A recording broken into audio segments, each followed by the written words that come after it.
And she nods.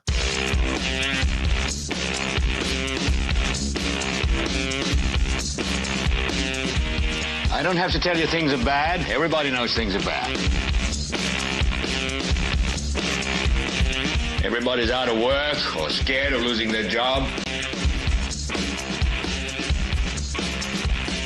The dollar buys a nickel's worth. Banks are going bust. Shopkeepers keep a gun under the counter. Punks are running wild in the street, and there's nobody anywhere who seems to know what to do, and there's no end to it. Shut up, guy. Look at the name. The title's great. I come up with it myself. The air is unfit to breathe, and our food is unfit to eat. And we sit watching our TVs while some local newscaster tells us that today we had 15 homicides and 63 violent crimes, as if that's the way it's supposed to be. We know things are bad, worse than bad. It's like everything everywhere is going crazy, so we don't go out anymore.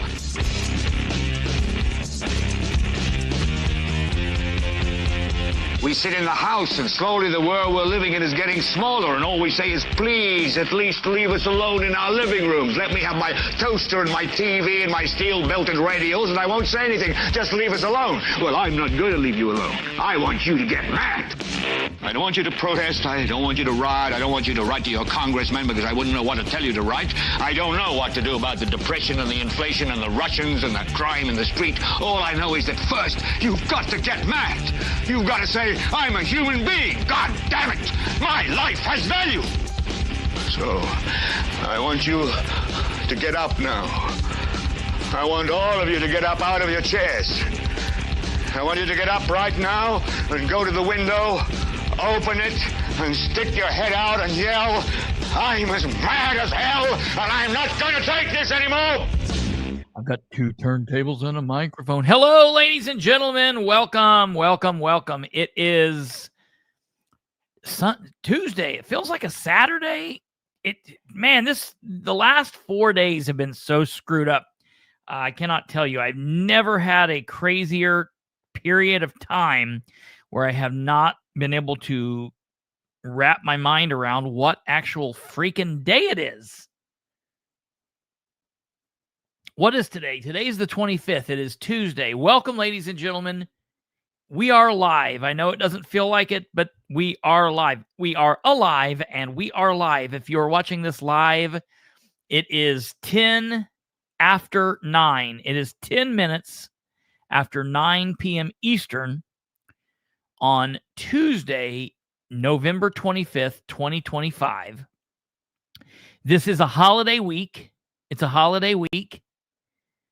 Now, for most people, they'll be working tomorrow. Tomorrow's the last day of the week. For a lot of the people that we're going to be talking about tonight, it's party night now. They can all be up watching this. Hello, everybody. Hello, John Richwine. Hello, Olivia and her new husband to be's laying there wrapped up in each other, watching this on the big screen TV. Tim Lannon. Hey, I got a bone to pick with Tim Lannon, and we're going to do that here in just a little bit. We got a lot to talk about. Everybody generally will watch this when Katherine's on and be like, oh, God, we're going to hear a bunch of chaos and craziness, and Katherine can't stay on point, and it's insanity. But at least she crams a lot of crap into it, and it's talking about Madison County. The person fired up about Madison County today is me. And I'm going to tell you why. Because Katherine started calling me at like 6 o'clock this morning, wanting me to go to Madison County and do craziness. Started calling all my family members. I think she sent the Muncie Police Department looking for me. It was totally insane. But I've had to deal with this Madison County crap today. So now they get my wrath. On top of that, I had to go doing something with my grandparents that was probably one of the worst things known to man. I'm not going to talk about it because I don't know. I'm not just going to tell you. We had a day. I had fun with my grandparents. It was a day, but I had if I could ask you all to tell me what one of the worst things in your life that you would have to do as an adult, just doing, and it's something that you do multiple times throughout a life. If I ask you what one of the things that you would absolutely hate doing, that's what we did today, and it was just god awful. It wasn't hard. It was just crazy. Today was a crazy day, but it started with Katherine Callahan in Madison County, and it had to involve me. I literally had to go over there to that stupid county, to that stupid building, and talk to all of their mindless people that work there. Tonight's episode, I am so proud of the title of this episode. It's episode 565, and it's called Maps. Maps. M-A-P-S. And yes, that means maps, like in a map that helps you get from place to place, but it's also an acronym that means Madison County Asshole Public Servants.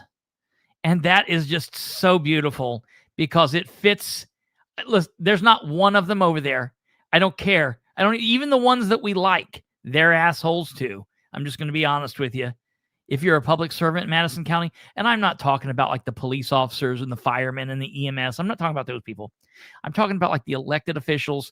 I'm talking about the goofballs, the knuckle draggers, the mouth breathers, the cave dwellers, the window lickers, the paste eaters that work inside county government. So before we get too crazy, we're getting ready to bring Katherine on. I do want to tell everybody, if you're watching this show and you thought,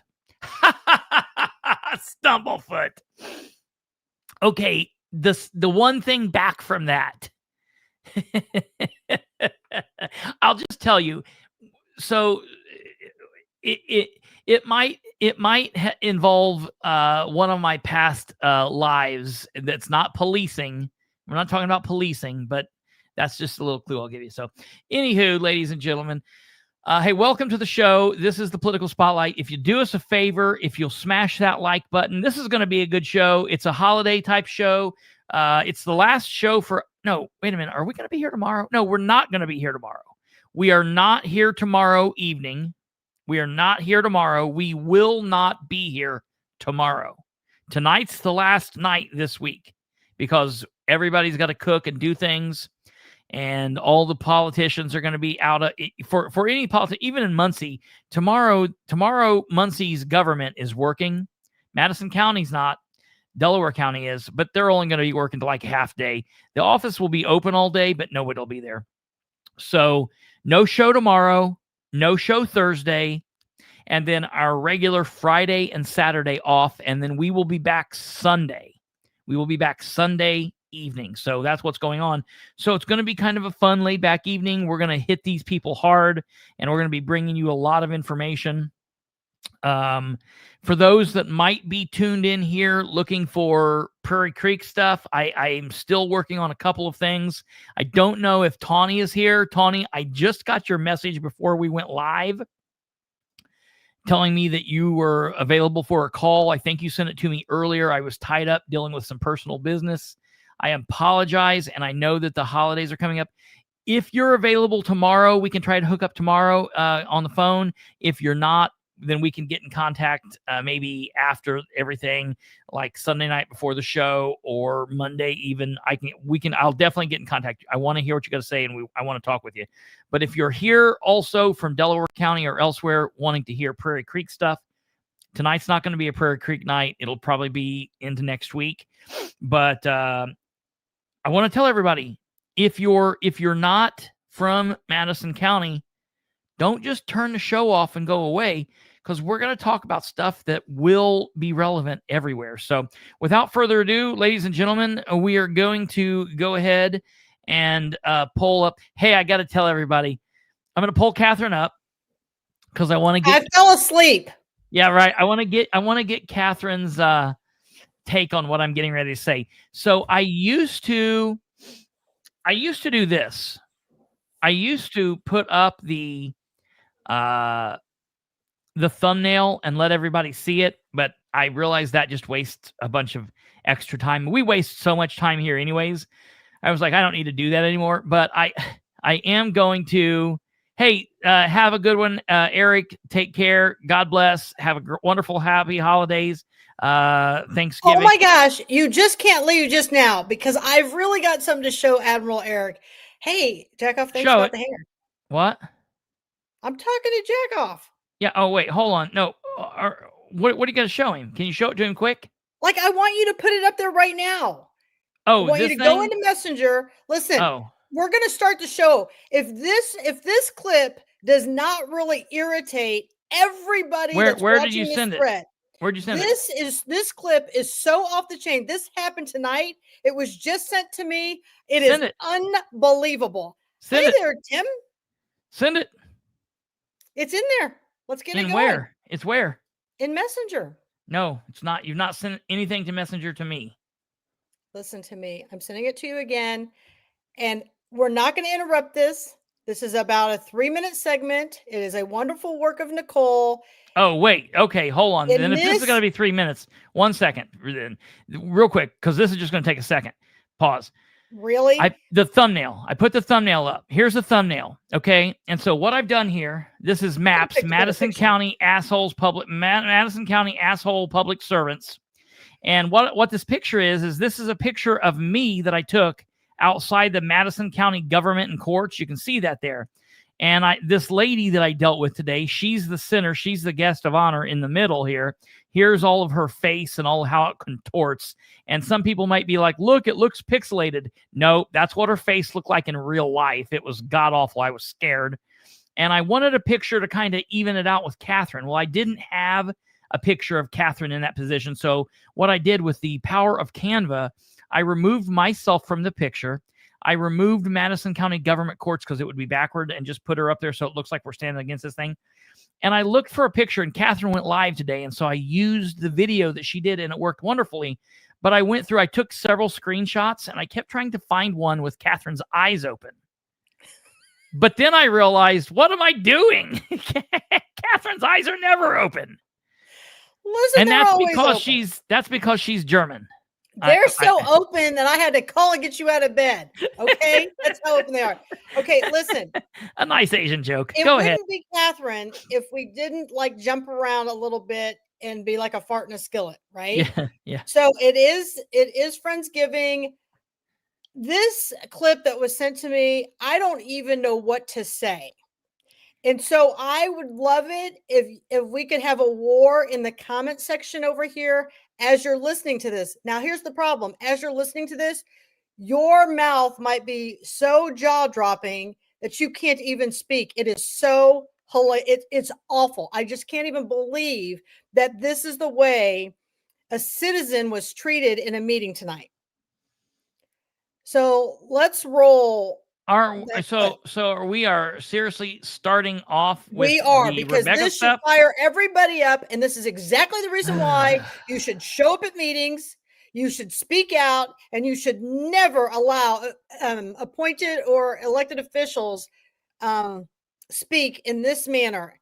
And what blew my mind the most, wait for it, and let's see if you can pick it up. Play it. All right, yeah, here we go. Wait 1 second, Eric, and then we'll get you out of here. I apologize. She apologizes. This will take 3 minutes. Stand by. Here we go. This is unbelievable. So this is the thing that you sent me from the little reel. Okay, hold on here. Let me get it to where it's loud. It might be shorter than 3 minutes. It's just a little reel. Hold on. Here we go.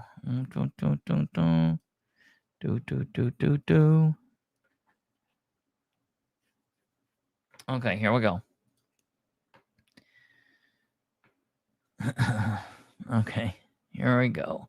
So this is the 11/25/25 Anderson Redevelopment Commission meeting. This happened today, and amazingly, like every other time Katherine's on, this has nothing to do with what we're talking about. Go figure. But this is very important, and I wanted to go to this, but I got tied up with my grandparents. So I didn't get a chance to over there. But Rebecca, our dear friend of the show, Rebecca Crooms, was here. This is the meeting, if you remember, several months back that I went to and Catherine went to, and they were trying to tell Catherine she needed to give her address, and we were having words Rebecca, back and not forth. Catherine. Rebecca, sorry, Rebecca. And so Rebecca's like, okay, she's back here. Rebecca's back here. It's the Anderson Redevelopment Commission meeting. No right for public comment in Anderson, Madison County, Indiana. Since when is it okay for an appointed official to talk to voters like he did Rebecca Crooms? Let's listen to this. Here we go. What you got to do? No, I just want to say about the community. Right down there. You gotta go down there, Rebecca. Do it the right way. Who just said you gotta go down there, Rebecca? Is that Ike's? No, You I don't gotta think go was there down tonight. there, Rebecca. The mayor What? was there. I can't believe not one person stopped this behavior. You got to go down there because Sims. So I know it's kind of hard to see because of the little character on here, but this guy right here that I'm running my cursor over, that's Sims. He's the president. He's the old man that thinks he is the president of the meeting, but he thinks he's got all kinds of big power.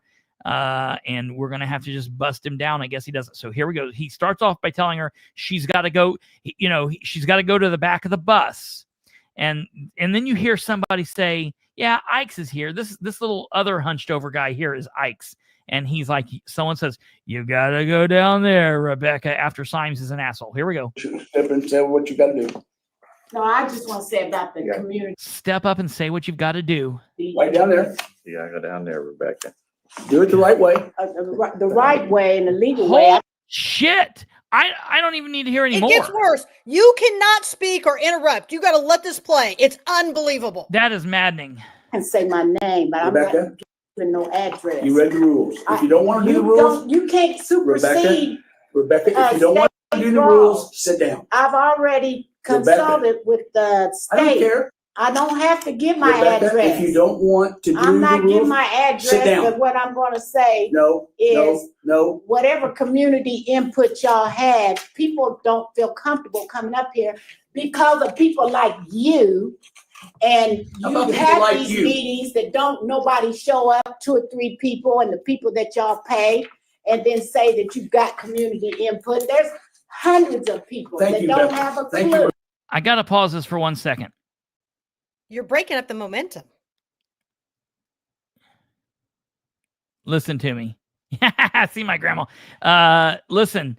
It gets so much worse. I know he's the only person though that's saying this. And you notice, nobody stops this behavior. but what I mean by this is, you notice no one else is battling her. Everybody else is like, okay, we'll just let her go. But Sims is the one that's trying to make this point. If he would just shut up and let her speak, she'd sit down and it'd be over. That's And it gets interesting. so So much here we worse. go. Here we go. Rebecca, sit down. So I'll sit down when I get ready to sit down. I'm sick of you. You sick of me? That address is not mandatory by the It state. is mandatory. The rules were They passed by said these you 5 cannot commissioners. override. Get your attorney on the. He's on there. He told you what he did. He wrote it. Well, they told me. Well, he need to look that up. Then maybe he missed a class Rebecca, or something. We're not going to But argue with I'm you all gonna- night. I know You're you're not going to gonna take over argue this with me. meeting. But Sit I'm down. not taking over the meeting. But I'm gonna say what I got to say. You've already said what you got to say. Your 3 I got minutes one are more up. other thing to say too. Yes. Got him being on the park board. You got Mr. Ikes, the park superintendent, and the Ikes is board of there. works chairman. All that involves these contracts, subcontracts, when you're getting ready to do all this millions of dollars worth of work. Some of that may be coming through the board of works. And I want to know, is that a conflict of interest? And if it's not, it's the ethics of it. Ethical, when you got one person doing 10, You got a 15 lot of jobs. work ethics, yeah. Sit down. So I'll sit down when I get ready to sit down. Mike, can you answer a question again, please? Mike, are you there? Yes, still Could you here. explain to her the rules that were wrote by the commissioners are the ones that goes on in this meeting? Yeah, and those rules are all, they are all perfectly legal. There's a debate about whether you can require an address or not. There's no debate. but They've there's already no- said that you cannot require an address. Rebecca, no, that's not correct. There's Well, that's not what I even a was right, told. there's not even a right for public comment. Thank you, Rebecca. That's But- what, There is not a right for public comment, but if they have public comment, they cannot require an address. And I'm telling you, Everybody needs to stand up and give Sims's address. Everybody needs to stand up and give Thomas Broderick's boy's address. What's the name of the jail over there? And then let's stick it with that and just be done with it. Safety But reasons. when the commission receives public comment, it can impose reasonable rules. If the commission wants reasonable. a speaker to provide their address, that is permitted. It's not reasonable. Some boards do it, some boards It's don't. permitted, but This it's board not has decided to mandatory. require that. You can't tell me to sit down because I don't give my address. Now, that's Yes, what ma'am. I was told by the state. I And I'm don't work for standing the by state. that. I work for this commission. Well, I This know commission you said work that's the way it's for it. gonna be. But No, Have a no. seat, you're 3 minutes. No, Sims is confused. He works for the people. That's the problem. Right? And you should hear, I work for the commission. I don't work for you. I don't work for the state. I mean, this is and here's the thing. I don't really mess with the city of Anderson politics at all. I've got my own plate full over here with all the other issues. But this behavior, I just could not let this go. Well, I I got just a have big to problem say, with this. This is not appropriate. I just have to say, for every man that sat in there on the board, I have to agree. for every man on the board, the old white guy, the other old white guy, the old black guy, David Ikes, for every man who sat on that board and allowed for Sims to talk to a woman this way, I don't care that it's Rebecca. But even it could the be a women white in the room woman. should have never allowed Sure, this. absolutely. But you know what? I'm not even going to put it to another woman to stand up to a man. The men in the room that they couldn't tell him, just let her go, just let her speak, Right. just stop. The fact that David can't do it, the fact that the other men there can't do it, the fact that their damn attorney can't do it is utterly gross. They've given up their man card for this. And no, you it's, know what it's, makes it it's worse? Let me tell you what ridiculous. makes it so much worse. Ken Delabastide is sitting in here, the reporter, and doesn't do anything. And you know what? I'm going to tell you something, Ken. I know you're watching this show. The fact you did a publication today about decorum and how things should behave in meetings. Well, this is why people are frustrated. People are frustrated over the way that these people treat people and are allowed to get away with it. And nobody talks about it. Nobody puts it on display. Well, it's going on display now. And I don't even care because this is not the first time that he has behaved like this. This is completely inappropriate. And Yeah. I'm being told right now, the mayor was sitting at the end of the table. Well, There's no reason for this behavior to continue. You I mean, understand the mayor. The So mayor's listen to afraid the of rest of this because it's the mayor's unbelievable. afraid of her. The mayor's afraid of her. So he's not going to say, you notice the mayor didn't speak up and the mayor didn't say, yeah, Rebecca, you got to do. I mean, he's known her forever. He didn't speak up and talk to her like this. And the fact that the mayor didn't stand up and stop Sims is ridiculous. Here we go. Sit down when I get ready to sit down. How about that? Next week you won't get in. Yeah, Now, I do have one question. just for that. If this is approved, how quickly would we see any work begin? Okay, so stop it right there. I'm Now, thinking, does everybody see that is the reporter Ken Delabastide from the Herald Bulletin? Did he have to go up there and give his name? Did he have to go over there and stand and talk? Did he have to do all the same things that she had to do? I mean, Sims talked to her like she was some dog. Sit down. She doesn't need to be trained. She knows Yeah. when to sit down. She's had a Yeah. mother. She's been raised. Yeah. Yeah. I mean, it's unbelievable. I feel like and I was talking to Nicole earlier, and like Nicole said, this is like the version of the 2025 Rosa Parks. Yeah. What Look on here. Look earth? here. Sims just said this. Look at this. Sims just said, next time you won't get in. Yeah, you can't keep her out of a public meeting. You know, you can't. And here's the thing: if everybody heard Austin is like, well, you don't get to speak. Like, we don't have to allow you to speak. You know what? I'm going to tell all you elected officials something right now. All you appointed officials, the more you silence the public, the more it is very clear of what you are hiding. So you can, and here's the thing: you never banked on social media. Yeah, So that's right. If That's you true. want to do that, if you want to keep people out, if you want to treat people this way, well, then they're just going to get louder. We're not done yet. We've got a few more seconds on the ticker here. Let's see what goes on. looking spring. Spring of next year. And how long would it take? to Now, complete? there may be some preliminary work in the earlier part of the Yeah. year on the demo of the pool, but it depends upon weather, of course. So it's start next spring potentially and be done in about a year? I think you're looking at a year and a half to 2 out. Thank you, Mayor. We're looking at probably two, I don't use the word phases, but I can't the hear. aquatic park would be done on the second tail end of it. The first part of it, which would be the trails and the playground stuff and all that would be done on the front end. Thank you, Mayor. And so they never let her finish.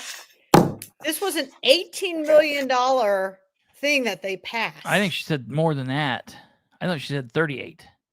Oh, it could have been 38, but I know. So I don't know. Somebody else say it. I don't know which is which But- there, but This is the reason why how Miss Crooms has been treated up there. This was even worse for me while I was the chief deputy coroner. That's how I got involved in all of this. yeah. And when I would speak, like things are going to get worse, we're going to have more overdose, we're going to have a lot more mental health. It's 37 million that was passed. Okay, yep. That's And I would get gavelled and gavelled and gavelled so bad that the little Well. pad would fly up into the air. Other officials thought they needed safety glasses on because they would bang that gavel. I would go up to the podium and I wouldn't even get 3 words out, and I'm already being gavelled. Yeah, it's So, ridiculous. It's frustrating. It is very frustrating. It's gross. The other thing that happens here, I think is interesting, is they make Rebecca and the rest of the public sit off to the side. I haven't been back. I need to go back, and because I'm going to sit at the table. These are elected who are sitting, And- or no, these people who are sitting here are appointed by the elected people. Yeah, Sims is appointed by the mayor. He's the MRC. Well, And you should look and see how much money these guys make. he's either appointed by the mayor or appointed by the council. The MRC has a couple members that are appointed by the mayor. I think 3 this is members your are appointed Board by of the mayor. Works. No, this is the MRC. Oh, no. I understand what they are, Yeah. but I think they're labeled under Board of Works when they're paid. That they might very well. That's another very bizarre thing, because that shouldn't. They're getting paid from the Board of Works. The Board of Works make sure they get paid, like under the claims. Those go weekly to them. But this is the Muncie Anderson Redevelopment Commission. I think The 3 of mayor them are appoints mayoral them. appointments and 2 of them are council appointments. And so I don't know what I would assume. Sims is a mayoral appointment. I think when I battled with him, yeah, that he's one. Ike's is a mayoral appointment. Sims is a mayoral appointment. I forget who the other one is, but yeah, it's absolutely gross. I need to go back here because I'm going to sit at the table, which that'll get them to, to cock off and say something Danny stupid. and Pete Bitar are council picks. That's who's picked Okay. by the council. Yep. And it's unbelievable that Pete Bitar would even allow this to go on in there. He runs for certain seats. He runs for election. If these people are running for elections and they can't stand for the public in something like this, Yeah. I don't know why these people even run for Yeah. a position, or why we would even entertain in voting for them or allowing this. I didn't really pay attention to much of the meeting tonight, but I got a lot of calls on this. I was calling Kristopher. And so I know a lot of people fall off towards the end, and I thought it was very important that you see this behavior tonight, because it happens in the county too. This isn't just to the city of Anderson. It happens all over. Absolutely. Well, and it was this. I didn't know we were going to cover this straight up first, but it was also this along with what happened today earlier in Madison County that caused me to call this MadCo asshole public servants. So that's what I did there. So we can come back to this later and talk about this a little bit more. But so let's rewind in time and go back to the beginning of the day and talk a little bit about from now on at all the meetings. I think that on everybody's placard of their name, their address and their phone number should be on every placard. From now on, they should have to put that on every placard that sits in front of them. Yep. And that's what should actually happen. Yeah. I think in Muncie, they've actually started doing that. I think they've started. I think they've started doing that. They've started putting the elected officials down when their term started, when it ends, and their contact information. And I've got to look, but that's something that they should do. Put it on the agendas or whatever. So I guess Jack Kiesling's on this board. I know there's been people have had a lot of problems with Jack, and I guess a bunch of his houses or rentals have been demolished on behalf of the taxpayers. I get all kinds of information that comes in. I can't keep the city straight because I've got too much going on otherwise, but I hear you out there, people. It's very important to attend meetings. Yo, absolutely. Absolutely. Rebecca needs backup. She sure does. And listen, I want to try to be there and back her up. People have to understand and be other places. I'm getting polled all these other places. Plus I've got my own city to worry about, and I've got family that I need to take care of and do things. So, it's hard, but that's why we need more and more people involved. It shouldn't just fall to Rebecca, to Nicole, to Catherine, to me, to five or six different Dave people, Sargent, and all these people. We need more people involved. And for the people that are like, "Ooh, I don't know that I could go up there and do that," it is difficult at first, but they can't do it. They're not going to do anything to you. They're not going to get you. You're just having words. You've had an argument with somebody before, and there is strength in numbers. And you will have a team that'll back you up and will help you and things like that. And so, and when a room is full of constituents, these elected and appointed officials are not as cocky. Oh no, that's true. They're just not as cocky, and that's they know that they outnumber you in that room, so they feed off of each other. Absolutely. And then they want to say, "Oh, and we have this county or this attorney that can back us up." Oh, that attorney that's supposed to really represent the people because the taxpayers are paying for that guy's salary. I mean, I'm sick of them abusing the attorneys and using them against the people only because we want truth and transparency. $37 million is a lot of money to be on the table. Absolutely. Absolutely. Going Okay. Backwards in time. Let's move on to I got last night. I was at the hospital. And I was walking out about 7:30 or 8 after meeting with some patients and stuff. And I have a personal family member that's in the hospital. And so it's been a very tough and trying last 7 days. So I got this notice that came over that was handed out to several PCs and vice PCs about a Republican meeting. PCs or Democrat PCs? I only know of the Republican PCs. I don't know if any Democrat PCs have received this letter or not. From what I'm hearing, I have not heard that the Democrats, because Joe Newman, I think he is a PC. I know he's a City of Anderson councilman. He actually got on one of my posts and didn't have any idea what this was about. Sure. So and that's sad that we have elected officials who don't even know what this is about. Yes. And so can you read that? Can you read the letter that you got? Yeah. Do you want to put it? If you go to my Facebook page, I've got the. Where you've actually posted it. I did post it. What's the? Can you tell me? Can you give me a title of it or what we're looking for? Why don't I just forward it to you? And I'm going to tell you something. Listen to me. I need a back brace because all I do is carry you around. Yeah, you know it. Is it Madison County proposed re-precincting? Messenger. I'm not going there. I'll get it here. I said, I got it. Who knew? Now it's a mad dash to Monday morning. And I encourage people to attend if you can attend, right? So I'm saying, where is the transparency and why can't we get records? Tune in tonight at 9 on the Political Spotlight, where we're going to take a deep dive into this topic. So you want to read this letter that went to PCs and I was like, what are you reading? Night? Yeah, okay. So this is Jesus. So this is the letter that she got last night. This is the thing that matters. So this says Madison County proposed re-precincting. That's such a weird word. Why don't they call it redrawing the precincts? Re-precincting. That's such a weird phrase. Madison County Precinct Committeeman, Vice Precinct Committeeman, and this has the Republican. So this is a communique from the Republican Party of Madison County. Madison County voter registration Democrat board member Devin Scroggins and Republican board member voter registration Democrat board member.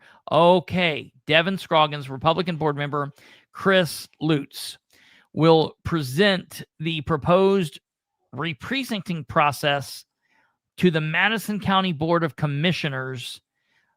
Dude, so you had me running around all day believing this was the election board, where if you would have just Madison County Board of Commissioners on Monday, December 1st at 10 a.m. at the Madison County Government Center, 16 East 9th Street, Anderson, Indiana, 46016, room 110.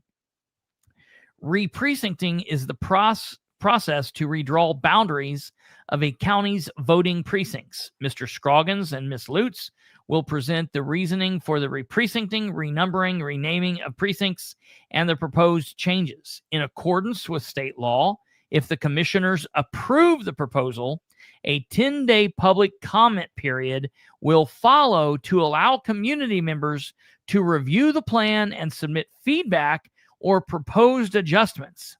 The upcoming meeting provides an important opportunity for you to review the proposed changes firsthand and share your thoughts, whether in support or opposition. I recognize that a weekday morning meeting may be difficult for many to attend. However, should the commissioners move forward, the 10-day public comment window will allow those unable to be present to access the proposed precinct changes and provide their input. Included below the link to the Madison County Government Center's website, public meetings link, where the meetings will be broadcast live for those unable to attend in person. Please consider taking the time to attend the meeting if possible, or watch it live. Sincerely, Kelly Hewer, Chairwoman, 317-840-4394, I just want everybody info know, Madison County Republican Party, blah, blah, blah. At the bottom of this, Kelly's got, this is copyrighted. You can't copy this. I mean, I just get a headache from these people. Okay. So, like, they've got something special. But here is the thing. I heard you say about the county election board. Here's the problem. When people went up there this morning, Lutz told them she had to have the county election board approval in order to release. Well, hold on, back up. You're telling, wait. So let's talk about this for a second before we get into you got to draw this out a little bit here. All right, draw it out, you guys. You know me, I'm ready to just dig right in. That's crazy. So hold on 1 second. So first of all, we got to talk about this. So what this says here is, first off, reading this, I'm going to say, okay, what do you mean there's a 10-day window of public comment period? What do you mean? They're just going to be up there and I can walk into the Madison County building anytime I want and talk to them? Well, no, that's not going to happen. They're not going to be in meeting for 10 days. Listen, these guys can't even put the maps online or attach it to Oh, this yeah, thing. no, they don't do anything. Where do you think we're going to have some open, transparent discussion? Kelly Hewers is a numbnuts. I don't know what to tell all you people, but I'm just going to tell you, she is a numbnuts. Yeah, that's absolutely right. So when Muncie does this, this is not a bizarre process. This happens from time to time. One of the reasons this is happening in Madison County is the two communities, Elwood and did you say Pendleton? Elwood and Pendleton have annexed property. They've annexed more land. This affects them too. So yeah, so their voter base is growing, it would be decreasing, but it would be growing, and Madison counties would technically be decreasing because Elwood's taking in more land, Pendleton's taking in more land. So this is changing things. Plus, the city in of Anderson has been in a very bizarre precincting battle going back and forth for quite some time. Millions of dollars. Very, very strange, whatever it is they're doing. And I'm not even sure. And I was talking to people at the Indiana Secretary of State's office today at the election division, and they're like, we don't even know if they're done with that or not. We don't know what's going on there. We have no clue what's going on. And we don't in Madison County know. So Nobody knows. yeah, right.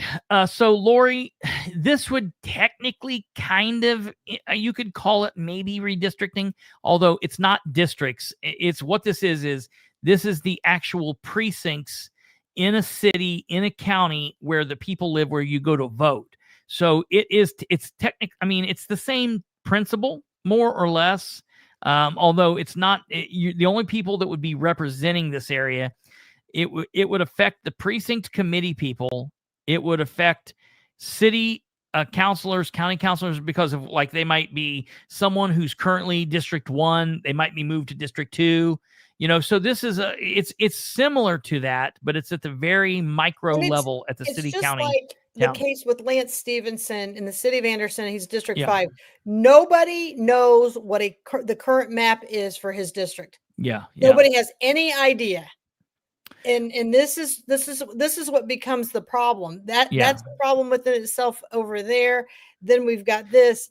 And what people need to understand, who's been watching us, this is not part of the state. Yeah, this is not what the state's doing. This is Madison County, but it can happen in your neighborhood too. Yeah. Oh yeah. It's happened. It's happened in other cities and towns and counties before, and it's pretty normal. What is not normal is their approach. In most areas, they try to get this information out as soon as possible. So, because what they don't want to approve it, and they don't want to get to the bottom, to the end of this, and a bunch of people say, oh, we got problems, and then it has to change and be done. So they want to get this out. Most normal places get this information out to everybody, the public, the media, all elected officials, anybody that it affects. They try to get this out as much as possible, as quickly as possible, so everybody has a chance to look over it and decide if what we're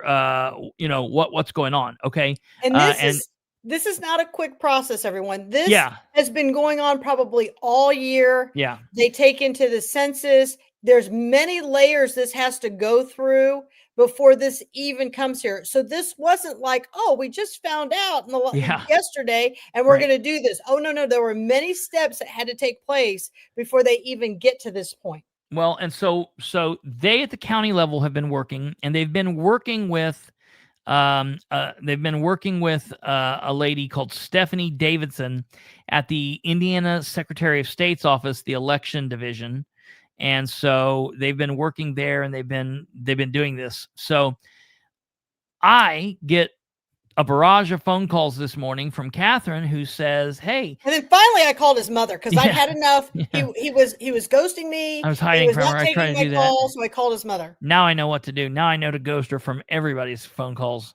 Anyways, so she calls and she says, hey, there's some citizens that are trying to get the current maps and trying to get the proposed maps, and the election room upstairs in the second floor of the Madison County Government Building is saying that they can't give them to them. And she goes on and she says, they're saying that they've got to give their information and they will get it, after they find out if they can or not, because they don't think they can. They've got to get the approval of this person and that person, and they need to talk to this person, and they will get it. But the problem is, they're going to be closed tomorrow. Tomorrow is Wednesday.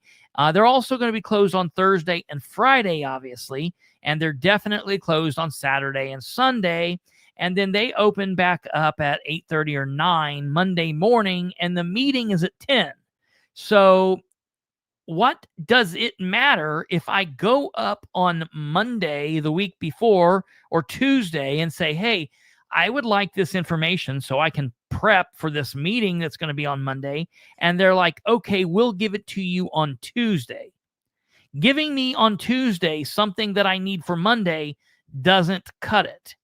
So I immediately get off the phone with Catherine. Catherine's like, can you go up there and video it and try to get these and see what's going on? I'm like, yes. Okay, I didn't ask. I demanded that he go up there. Let me be clear about this. And you know what I did then? I laid right back down and went to sleep for about an hour and then got up and do it.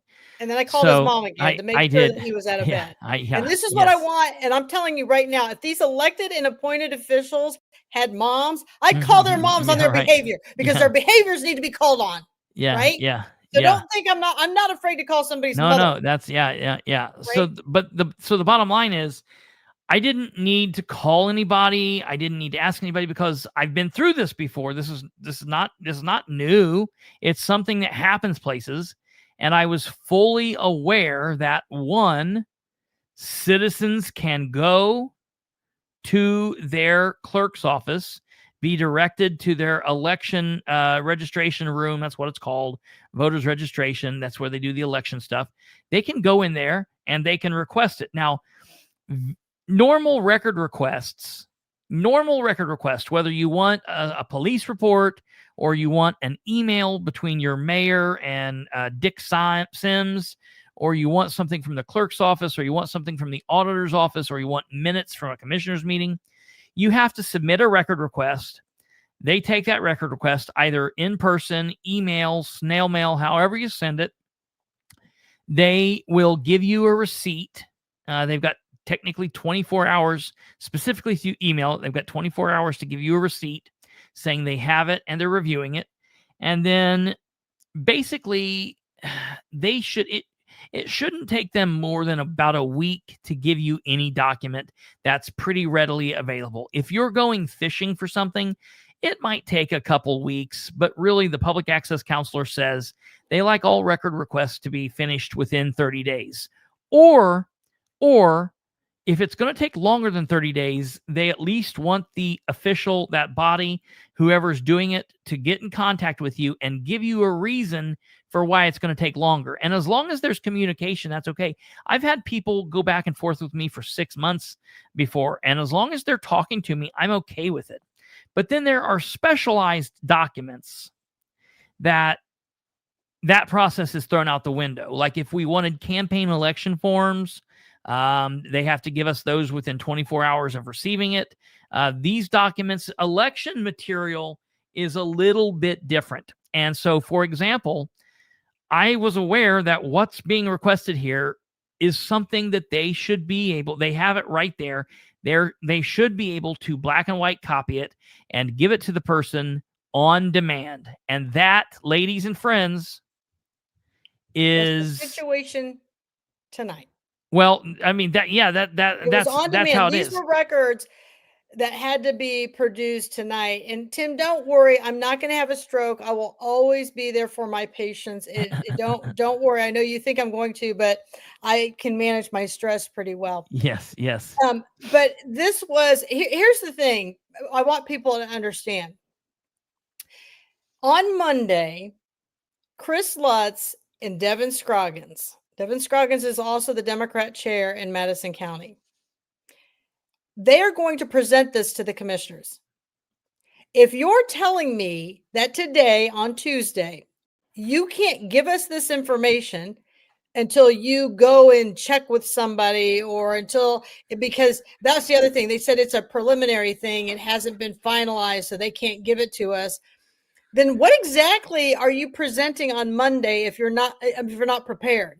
Yes, because the lady that was doing a lot of the denying is one of the individuals who is going to be presenting this. So right? she acts so confused when I was at the window, and you'll get to see this here in a minute. The other thing I want to say, yeah, right. The other thing that I want to say is, I always hate any time when someone so first of all, kind of like the meeting. And the reason I'm telling you this is because this might be something that you guys do in your life where you go in and ask for records or you request records. You don't have to provide a name if you don't want to. You can. You don't have to. There's a lot. It's made to be very simple. Okay, there's no 20 questions to get this stuff. They don't have to tell why you want it. You don't have to tell what your mother's maiden name is. You can just go in and request the documents, and that's it. So I'm like, okay, well, this is weird. I can't believe this is going on. So I live in Muncie. I'm driving to Anderson. And while I'm driving, I thought, well, I like to go forearmed is forewarned, whatever they say. I like to have all the information lined up. And I contact the people at the state's office frequently. Matthew Kochevar, who's an attorney down there. Valerie Wardshaw, who's an attorney. Jennifer Ruby, who's the public access counselor for the state of Indiana. these are people that I talk to on a pretty frequent basis. So I called down to the SOS office, election division, and left messages for Matt and for Valerie. And they didn't call back right away. And I was like, okay, so no big deal. I'll go in there. Well, then right as I was walking into Madison County, I talked to Katherine. And then as I was hanging up, Valerie called me back. And Valerie said, I don't know why they're not giving these. There's not a reason that they should be holding on to them. That's weird. Like, I can't think of any reason. Now, keep in mind, she's an attorney that works around this. Okay. I've known Valerie for, longer than she's worked there. I've known Valerie for a very long time. I've known Matt for probably the last 10 years, 15 years. So these are people, like, this is not like just running into some person. These are people that I know very well. And so Valerie's like, I can't think of any reason. She said, Stephanie Davidson is the person. I know Stephanie. She said, Stephanie Davidson's the person that's been working with Madison County, but Stephanie is out. She's like, I don't understand why there would be an issue here, but let me know. So my plan of action was I was going to go up there, request it, hope they would just give it to me, and that I would be able to power through it. If they didn't, I had a couple plans of attack if they didn't, figuratively meaning I had other people I were going to call and do some things. He was just going to say, don't make me call Katherine is what he was going to do. Yeah. Because you saw how Katherine got up there and got these maps, right? So, anywho, so what happened is, and if Troy Chester is watching tonight, so what happened is I call Kristopher, and Kristopher decides to go on a treasure hunt for some maps. Oh yeah, and I love that. I didn't see that you said that. See that you said that, Stumblefoot. And beautiful. I loved it. It was so funny. And he, hey, you guys all watch Dora? Where it's go Diego go, kind of. I was gonna try to do something because in Dora that was Kristopher. Swipe or no swiping. I'm the map. I was gonna try to do something with that, and then the maps, Madison, MadCo, asshole, public servants, broke into my head, and I was like, that's too good. I got to do it. And that's good too. And so a couple things, because we are going to watch this behavior. I want to just clarify a couple things for PCs or vice PCs. Why this is so important, and it has to be done before like January 6th or 7th, because the Democrats are up for PCs. So we have to know what these districts and these are going to all be, what these different precincts are going to be. The other thing is, and I talked to someone down at the Secretary of State. I don't really know if he wants me to use his name yet, but it will come in time. But what I want you to understand is, if you're a PC and is that the guy that you were telling me to call all day? Yeah. He's not down there. He's somewhere. He's not there. Don't start with me. He's a county. He's an elected official elsewhere. Don't start with me. Go on. And so I'm gonna treat you like Sims. Yeah, right. Miss Yes, all right. Yes. Don't start with me. Sit in that corner. Go on. Suck your thumb. Yeah, I don't think he would. I was going to say it earlier too, and I was like, yeah, let's not do that. So. Yeah. So what happened was, what happens is, say that a precinct is dissolved or gets absorbed or whatever, and you are an elected PC. Now, if you have a chair with some common sense, which we do not have that in Madison County, if they had two, let's just say precinct 5 and precinct 4, precinct 5 got absorbed by precinct 4. Precinct 5 was elected, but precinct 4 had an appointed PC. They should give it to this PC to take over for and take the appointed one out. That's what they should do. Yeah. However, again, Kelly Hewer is the lights are on, but nobody's home unless she's planning to be vindictive or malicious to people. And let me tell you something. I know they're coming for me. There is no question in my mind of what they've got up their sleeve. So what happens is, this person in 5, if they lose that precinct, they become a precinct committee. They're still because they're elected, but it's a ghost precinct, is what it was explained to me. And so they don't lose any of their power. They're just really not over anybody, but they still would be able to go to different things. They still would be able, but they are elected. They don't lose their spot as being an elected official because they were elected. So just so people understand that. And to make sure people are aware of what she's talking about. So every 4 years, Republicans run for precinct. Every 4 years, Democrats run for precinct committee people. If there's not enough people that go out to run for it, the chairs of the Republican Party and the chair of the Democrat Party can appoint people to fill those precinct positions. So there's some they don't have to places, live in the area. You don't have to live there. Somebody all the way in South Madison being appointed up in Summitville who doesn't care, but they need their vote. So they put these people into those positions. Well, and they've got some places like there was a time where they had one person was a precinct committee person in 2 different precincts. They've really tried to stop doing that because that's just crazy. But they've done wild shit with this in the past. So it's kind of haphazard how they do it. And it's nonsensical really. But so this is a big deal. The other reason that this is a big deal, besides having to know where people are going to run, the Anderson City Council just lost a member because he resigned. He resigned. His resignation goes into effect, I guess, at December 31st at midnight, and then at 1 on the 1st of January. He's no longer going to be an elected council person, and they have to fill his role with a Democrat. That the Democrat caucus has a caucus, and the precinct people from District 5 have to vote on that. So this is an important thing. 5 people who are going to be voting on that caucus. Just so there would be 5 precincts in District 5. In the Van Buskirk area, if you're from Madison County and you're watching, but nobody can seem to get their hands on a map for District 5, but it's over in that area. Yeah. If they tell you you're not in that area, please ask them to show you the map so you can see what it is and then take a picture of it, because that's really the only way we're going to get a map. Yeah.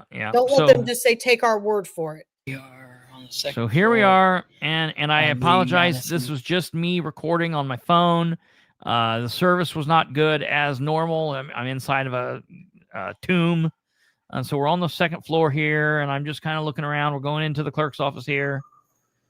And as you can tell, nobody knows what's going on now. This area over here is the voters registration, but I saw Newly somebody remodeled. here. Hello.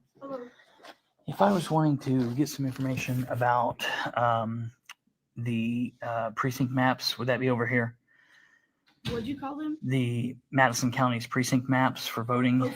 What did you call them? Like, what do you work in the clerk's office? Oh, they're clueless in that. The clerk's office is the chief election officer of the county. And what did you call them?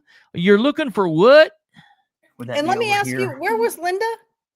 Okay, I heard you say this, and I think you must have got off the phone.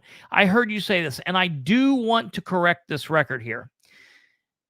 When Rebecca came down, Rebecca told me that they told her, and I'm glad you brought that up. Rebecca Crooms was there with me. She got there a little bit late, and we were together, and then I walked outside, and she walked back in to do some looking and come back down to me.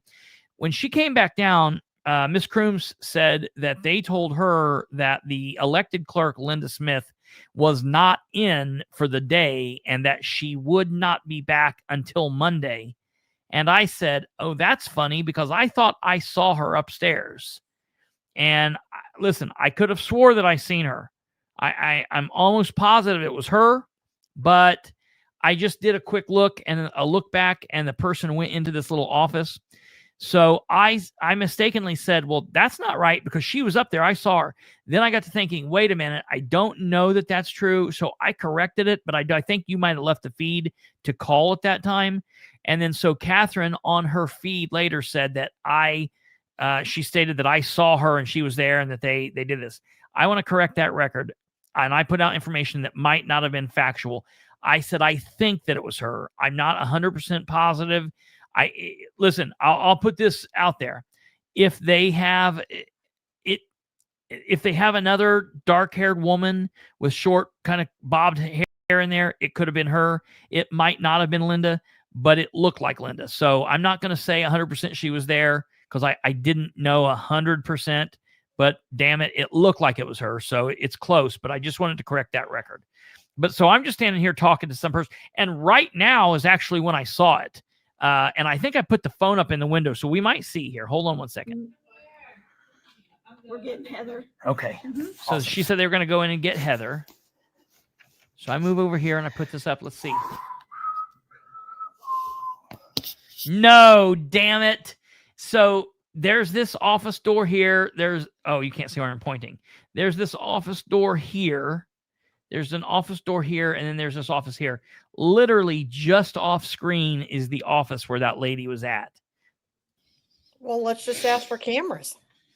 That could be possible. I don't know that it's that big of a deal, but It's not that big of a deal. But at it's the just end of the the point. day, Yeah. if you're going to be out of Okay, the very good. office, if you're going Oh. to be out of the office, then you need to make sure you have competent staff Yeah. in the office to take care of the business that you need. And I what's funny to me is they went and talked to Heather, so Heather was there, and I was like, oh, as soon as I get done with this, I'm gonna go talk to Heather.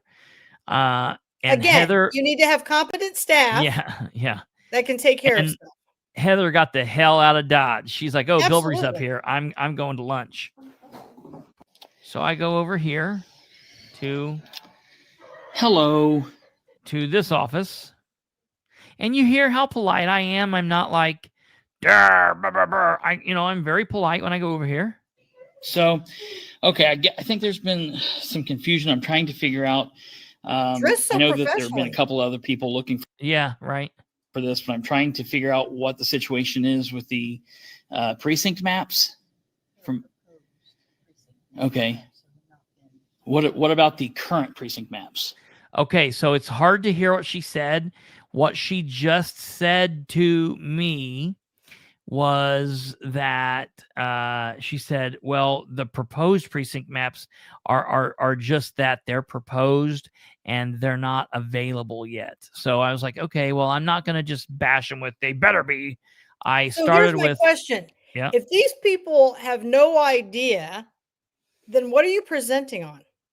Yeah, well, this lady's not presenting. This lady's just No, I don't know, but again, yeah, I know. I hear you. Anybody who answers here, you are a representation. You are Mhm. speaking on behalf of that office. Mhm. If you Mhm. don't know what you're talking about, then perhaps you should step back and say, Mhm. I'm sorry, let me get you somebody more qualified than me.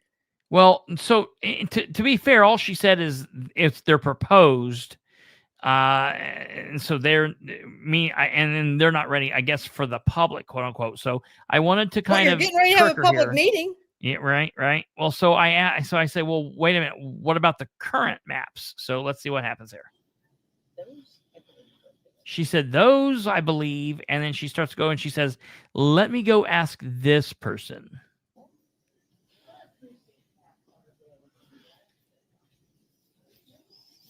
I don't know why everybody suddenly loses their voices when we show Hi. up. Yeah, because you can hear me, like, right? Yeah. Like this is not an issue here. Okay, so this, ladies and gentlemen, is the star of the show. Okay. This is This is Chris Lutz. Lutz. She and took the place of, I think I know his first name was Lloyd. Lloyd Brown. who I'm was Lloyd Brown. He was an asshole too. Yeah, so. he was the brother to Russ Willis. Not really, but that's about how they both Yeah, right. behaved. And so she has been born and bred by the Likens. They were Yeah. all very tight. She was supposed to run for like the clerk or something like that. They ended up going with Olivia Pratt, pissed her off. She ended up going to school, getting a medical assisting degree, went and pouted for a little bit, worked as an MA. How do I know? Because I worked at St. Vincent's, and that's how I figured out who this person was. I didn't realize who this person was till after I no longer worked at St. Vincent's. So it looks like she's gotten a taste. It's like rabies with these groups, and she's come back now to help the Republican Party in their quest to hide and corrupt the community. I don't know. Instead of being all hydrophobic and Disgusting. shaking with water, anytime you put a camera up, they start shaking. Yeah, They're it's videophobic. unbelievable. It's like rabies. I don't Yeah, know. absolutely. Here we go. Okay, so How you doing today, Mr. Wheeler? And I thought these people were talking to me. I was like, whoa, I was getting ready to my name's not Mr. Wheeler, but I'm doing okay. All right, let's listen to what this lady says. Sorry, I guess it's a two-part question. Number one, so I just talked to Valerie Warchaw down at the Indiana Secretary of State's office. Ding, ding, ding, name dropped. The Election Commission, and she said that you guys have been dealing with. And did you see that? Did you see like her eyes got a little bit bigger? Did you see that? Watch this again. That's funny. Doing today, Mr. Wheeler? Sorry, I guess it's a two-part question. Number one, so I just talked to Valerie Warchaw down at the Indiana Secretary of State's office, the Election Commission, and she said that you guys have been dealing with Stephanie Davidson about these maps. Ding, ding, ding. I name dropped again.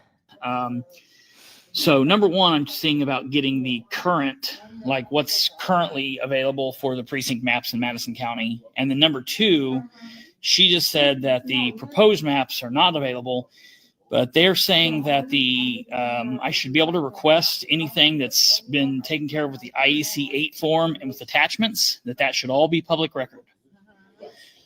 So look, she's agreeing. It's public record. Like I was like, damn it, Katherine got me out of bed for this, because she's like, yeah, it's okay, everything's good, it's all well, everything's good. And then she tells me she's going to have me fill out a request form. We're getting ready to go through this because it's quite comical. So listen here, and this is what they always do. Okay. I'm sorry, I didn't get your name.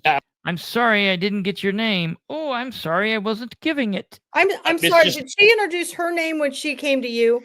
Nope, she didn't. Yeah, I didn't catch that either. I mean, I knew who she was, but yeah, I hate that. I'm so tired of this behavior. Oh, you need to tell me who you are, but I don't have to tell you who I am. Well, as a matter of fact, do you have a badge on? No, I don't see one. Yeah, no. Well, so here we go. Okay. I'm sorry, I didn't get your name. It's just John Public. I don't really have a name. Well, what do we got going on here? You'll have to sign this form. Okay. You'll have to sign this form. Okay. And you'll have to fill out what it is that you're wanting. Okay.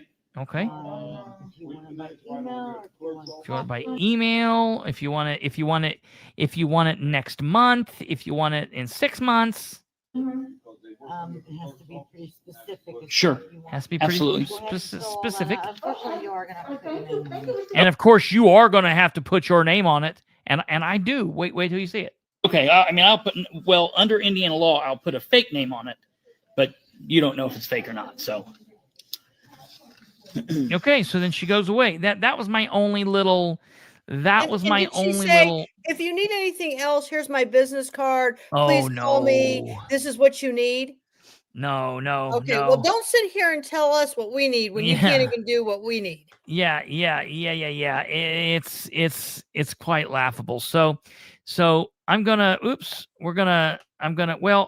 this just 1 second. Stay right there, Katherine, just to make this big so people see. So this is the form she gives me. Ignore this copy. So she gives me this data request policy. They can still hear you, Katherine. And you'll notice down here, I signed it. I did sign it. John Public, 11/25/25. I flipped it over and I filled it in nice and legible. John Public, 230 East Main Street, Public Accessville, Indiana, 47000. Now, why didn't you make that Public Assville?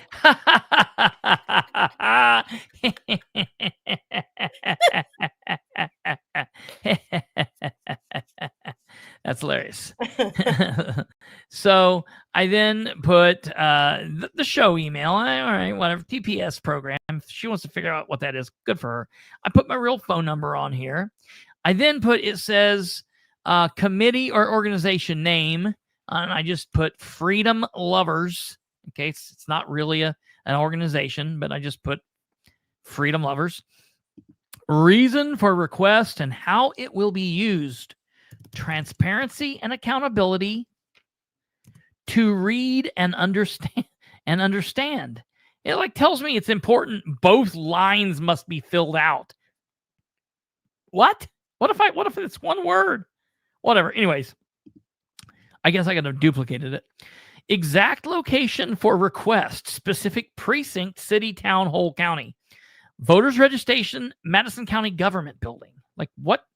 Okay, specific data for request, walking list with vote history, certain party, PDF or Excel format. I put all current precinct maps for all of Madison County, hyphen proposed precinct maps to be discussed during Monday's meeting, and all IEC 8 forms with attachments.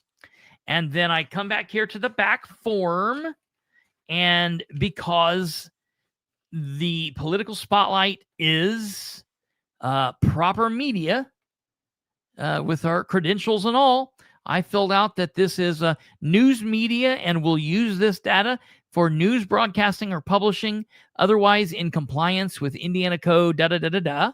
Okay. And then it says signature of applicant. Okay. And that's, again, signed John Public. Printed name, John Public. Address, 230 East Main Street. Public Accessville, Indiana 47000 with my telephone number. And then let me bring Katherine back up.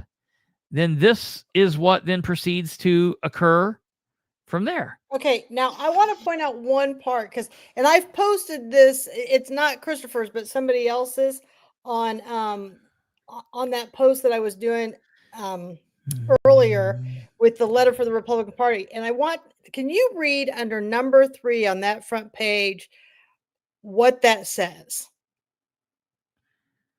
On what? Number 3 on what? On the first page. On the first page, Tell us what to do. affirm 1, 2, that and the 3. information contained on the database will not be used to harass voters, used for profit, sold, or reproduced for anyone for similar purposes. Now, what that really means is don't use this if you're telling the truth. Yeah, I'm okay with these things being on here. Because listen, so here's what people don't understand. Who would do any of those things? Right? You'd be surprised. Well, first of all, candidates do it every election. Candidates do it constantly. They harass us all the time. But I could go up there and get your voter registration information that's got your address on it. I mean, people could do, I hate to even say this or put it down there, but people could do nefarious shit with this stuff. I guess. So, I get it, but it's, I get it. I get it. Doesn't even come to my mind when it comes. Yeah. I look at it from a different standpoint. I feel like they put that on there to protect themselves because if you tell the truth, now they say it's harassing.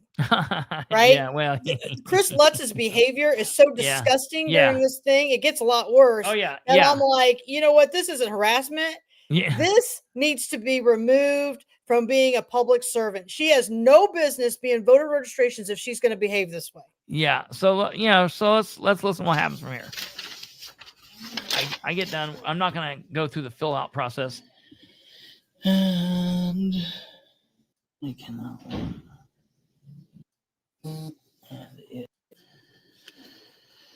Or 900 numbers, Heather Brewer. So, hi, you've reached the Cowboys, and we're eager to talk to you. Here's what I'm requesting. The Secretary of State's office before. What you're talking about? You said something about the. Okay, so you see, it's minutes. At this point, I've been up here. It takes forever to fill this stuff out. No, they want to make this as difficult as possible. It took them a long time after I was done. I told them a long time ago, I'm done. I'm just sitting here waiting for her to come back. She's probably on the phone, sure. Calling down to Graham and all that shit is what was happening. Sure. Okay, so now she gets ready to come back out now. Here we go. And listen, I got a little snippy with her there at the end because listen, I hate anytime anybody asks me my name. I Like, think you we've did a all been great playing this for job. a long time. You know what I mean? Like, let's relax with all that I shit. would have said, "What's up with the Oh, attitude?" okay, I'll walk over there.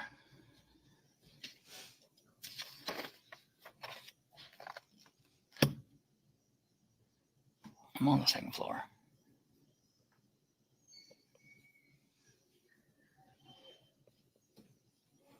I'm gonna make you a copy, okay? Mhm. And we are just getting a clarification from our attorney. Okay. Who's been back and forth with us. I understand. We're just getting. We'll make you a copy. She says that's why she made a copy and then she wrote it on there. I want to know And- how much the attorney is charging us because these guys can't seem to go to the bathroom without asking the attorney. Without Let me tell you getting something. him- If these people that work in government have to ask the attorney every time we ask for public records, maybe we need new people in these positions. Because if these people are so illiterate that they cannot read state law that says what they can give us and what they can't, these people clearly they need some formal training. Like they need a class for these people to go to, then they have to take a test at the end because Yeah. for some reason the synapses just are not firing. Yeah. It's just I'm just telling you. Hey, I see this question that you put in the chat. Should we talk about this? Well, somebody had just asked me that. It's an actual PC who asked me that, and I put it there so we don't forget it. And I was going to Okay, let all right, we'll talk about it here in a minute. Okay. All right, let's continue on with this video here. So she just basically told me, it's kind of hard to hear. She just basically told me that they are waiting on a phone call from their, and of course they never want to ID who the attorney is. I know it's Jeff Graham. I think I asked her here in a minute. I'm still if it's waiting for Jeff her Graham. to ID herself. Yeah, right. So as soon as we get that, it will be emailed to you. Okay, and that'll be emailed. So she's telling me, like, as soon as we get the clarification from the attorney, then they will email me this. Okay, and I'm thinking, all right, cool. They're going to email me, but Well, what was like the problem? Jeff Graham was downstairs. I know that for a fact. they're going to email me tomorrow. They're going to email me Monday. They're going to email me next Friday. Well, they told I wanted to the make sure. sergeant that it might be as late as Tuesday before he Yeah. could get Well, yeah, right. Well, so listen, because I even bring that up. Listen. Today? Well, we hope so. 'Cause close at We hope 4. so. Okay. We hope so because we close at 4. Now listen here. A clarification from our attorney. Okay. Who's been back and forth with us. I understand. So as soon as we get that, it will be emailed to you. Okay, and that'll be emailed today? Well, we hope so because we close at 4. But we're Okay. gonna try to get everybody emailed back because we don't come back in until Monday. I know, that's the problem. You just heard it there because we talk about that. So they are not there tomorrow. They are not there tomorrow. They don't come back in till Monday. Now look, this is the only time she's been happy when she's telling me like we don't got to mess with you guys until Monday. Listen. Because the meeting's Monday, so Right. if we don't get it before Monday, there's no way for anyone to prepare for the meeting. So It's just, that's a See, what do I care? Let me She see seemed what's very going on. she seemed very they just confused. said with that they're making a copy of me this and they're going to email this to me. And they're hoping to be able to email it to me and anyone else that has requested this. Now, I would say, don't everybody run and jump to come up here and request this because we don't want to overload them. Let them email it to me and I will get it out to the public.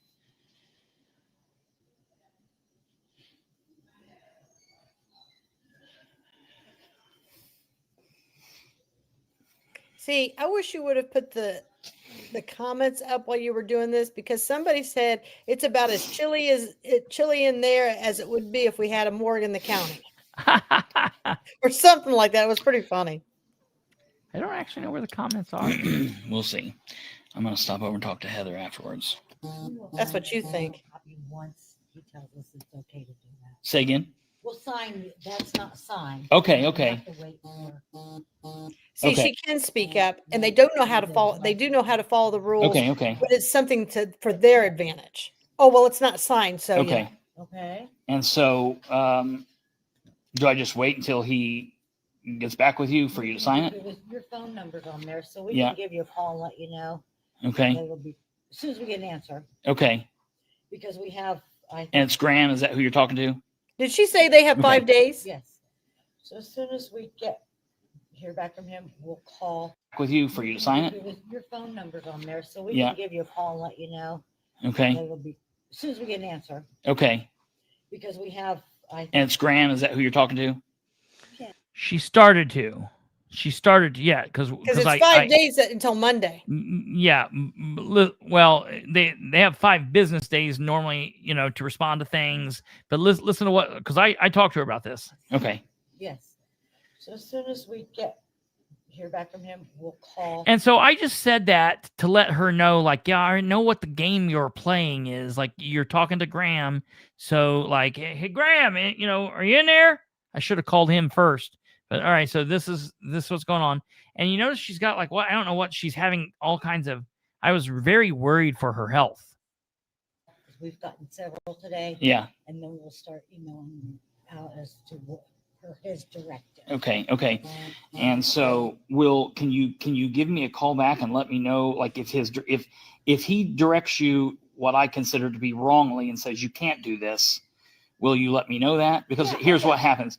And it's not against you, it'd be against the county or whatever. If that happens, I have to file an access complaint, because I've talked to everybody at the State House, talked to the public access counselor.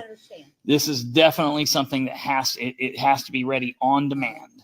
So I'm sorry. What? I'm confused. I couldn't hear you through this. And we all know that she can speak up, because when she wants to, she speaks up. Yeah, but she's confused because she doesn't understand the on-demand. And this is what I don't understand. She has a title. Mm-hmm. She's in charge of that Republican area, right, for voter registrations. Yeah. That's what she's the top person there. Yeah. And this person has to say, well, I can act how I'm directed. Yeah, right. Mm-hmm. Do you have a brain? Mm-hmm. Do you read? Can you read Indiana code? Yeah. How does this office function? Yeah. I didn't know that offices had to have a personal attorney at their beck and call in order for them to know if they could give a piece of paper out. So difficult, man. It's crazy. All right, here, listen to this. These specific records have to be available on demand, even per the Indiana Secretary of State's office. Yep, it's a document in here, and it's not like it's not a personnel document or whatnot, and so it's definitely requestable. And other counties have went through this, and I went through. But what I mean is, it's requestable to be received. So what I'm saying is, because she said, well, it's definitely requestable. Yeah, right, but you've got to give it to me on demand, man. We have X amount of time. Except there's because then this is where she's going back over, like, we have X amount of time, and that is correct on a lot of other documentation. Certain things, there's a couple certain things that you don't have that on. Like, for example, the election room doesn't have. You have 24 hours for a campaign finance reports, and these specific documents have to be the proposed, specifically since you're having the meeting on Monday, have to be accessible on demand. So you can I guess Jeff will take care of that, but I can give you the information of the people I talked to if he wants to have that or call down. Well, obviously Stephanie Davidson. So then I also contacted Valerie Warchaw at the Secretary of State's office in the election division.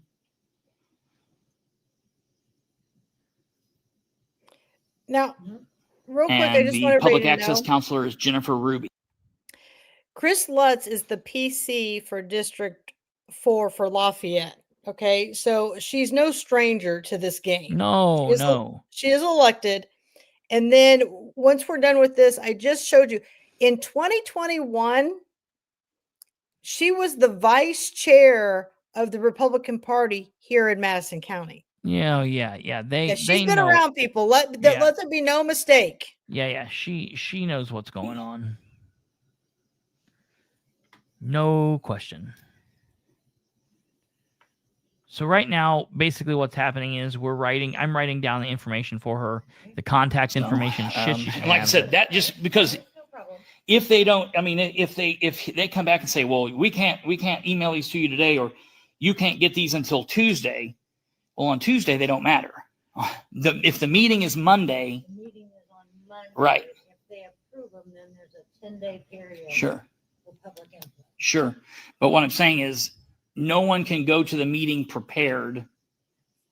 Get what I'm saying? You can't go to the meeting prepared Monday without the information. So, and Madison County, and that is what they want. That's what they want. And then I let her know here because folks, again, and I say this all the time, and we've got some new viewers. And that's the reason I say this. You guys are all sick of hearing it. This is not my first rodeo. I just didn't start doing this last week. I've been broadcasting now for close to one way or another, close to 9 years. I've been politically active since I've been 10 years old. This is not the first rodeo with this. And all of these people have been involved just as long. And they're all act like it's like, what? I'm confused. What's happening? What? I know that you guys don't believe this, but Madison County is the only county that puts up this much wall behind this. Delaware County doesn't. Randolph County doesn't. Yep, absolutely. So, well, but it's all the fight and carrying on about just getting documents. You know what I mean? This everywhere else is Waiting for the okay from him. okay. And then we will. And you've got my number, and so you can give me a holler when he. We will give you a call today. Okay, thank you. I mean, if I don't hear anything by like 3, I'll probably pop back in. Sure. Okay, thank you very much. So we walk out here and go to see Heather. I'm down with that. You're talking about me going here. And this is a new window, a new area, because they don't want anybody in a voter's registration anymore. So they've got these Nice. windows. Other than that, it looks like the regular old Madison County building to me. So no, this has all been remodeled. I don't know how much Nothing it's looks- cost. What but do you that mean first- remodeled? It looks the same. It looks the exact same. No, that Nothing's window is that window's all been right. That completely window's redone. there, but the whole Behind- everything else looks the same. It's not. I'm telling you. Looks What do special. you mean? Why Hey, don't you go stay in your lane in Delaware County when it comes to remodeling? Okay. What do you mean it's not? Look. All that looks the same except that window. They've cleaned out all the files. There used to be files in there. They've yes, opened yes. it up. They Okay. put in new carpet. Okay. I'm just saying that we've But put I mean, a all lot of this money. looks the same. Other than Look, that, it all looks down like that, a that's the regular old same. Madison yeah, hallway. that is. I'm talking about the offices. Okay. Yeah. The offices. Okay. Building to me. Nothing looks special. Hey. What are you doing? Catherine told me to come back. Nothing's happening. They just said that they're going to email all that. Yeah, I had to fill out. Okay. That's where the So They said that they're Coons and talking I to. have a conversation. We walk out here. In my opinion, he's lazy. He comes off here we go. a situation a long time ago. I'll wait on them. Yeah, I'm not a big fan of Jeff. Jeff and I used to be cool. I worked with Jeff on a situation a long time ago, and he is, in my opinion, he's lazy. He Jeff, comes he's off lazy. as this major go-getter, and he's doing this and doing this, but Jeff is lazy, and so he's a perfect fit. He's a perfect fit for the Madison County government because he is a lazy shithead, but that's that.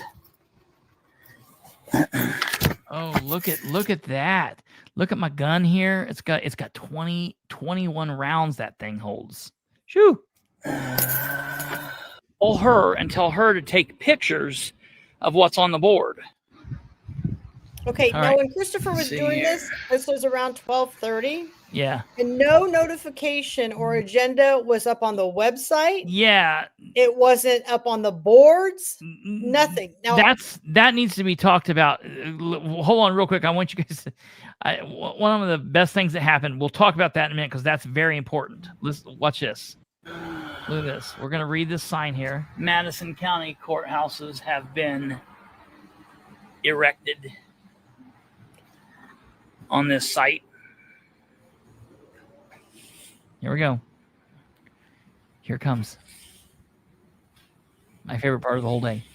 What was going on there? I don't nearly ever get that excited when I come up here.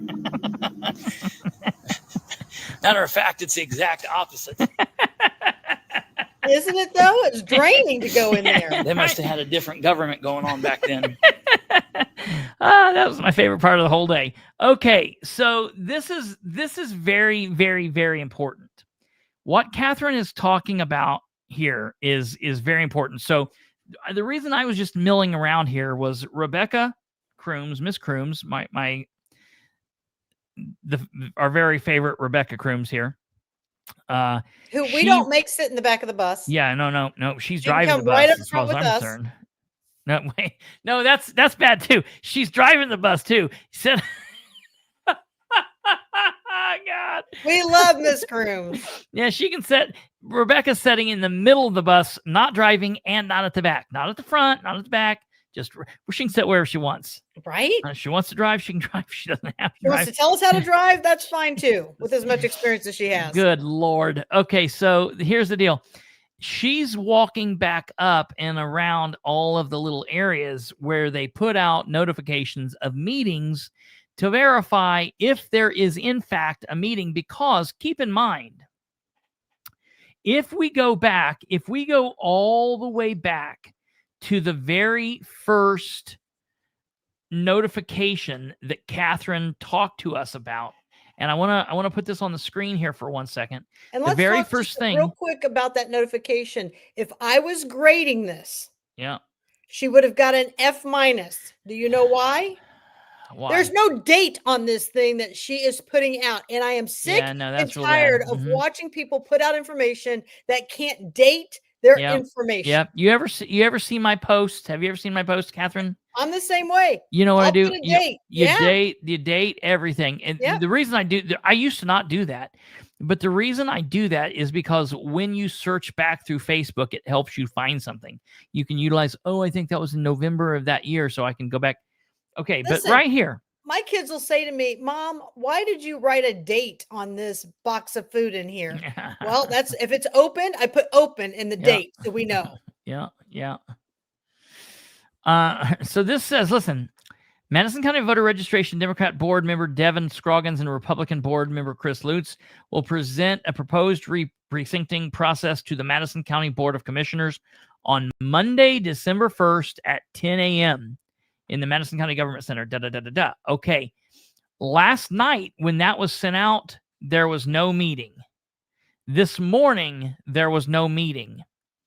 At 9:59, there was no meeting posted. At 10 o'clock, there was no meeting posted. At 1 o'clock, at 12:30, there was no meeting posted.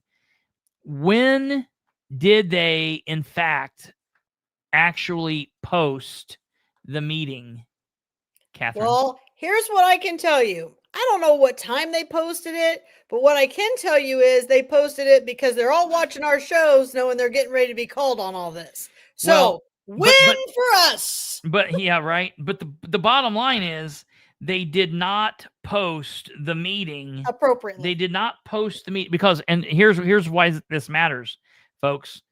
In order for them to have a meeting on Monday morning at 10 a.m., they have to post the meeting 48 hours in advance. And you know how Heather likes to run her mouth. Now you're a fan of Heather. I'm not. I'm not necessarily a fan. I'm just saying she's never done wrong to protect the cabal. Sure. That means selling her soul. She will sell her soul for these people. And I'm telling you right now, I would never do such a thing. Right? Yeah. I just wouldn't do it. And she's always like, well, it's outside our door. Just come by and look. Well, you should know. And I'm about ready to vomit because it's all a lie. And they all know that we're not up there like that. Yeah. Well, here we are. Yeah. I'm Today, going to call liar pants on fire. Today, there we were happened to be up here, and this was placed up there sometime afternoon. All right. So if they want to say, well, it was up there at 12. Okay, that's fine. If they want to say it was 3. Yeah. Listen, here's the problem. This says Madison County Board of Commissioners regular meeting. And it's not a regular meeting. It would be a special meeting because it's not on the 1st. They normally don't meet on the 1st, right?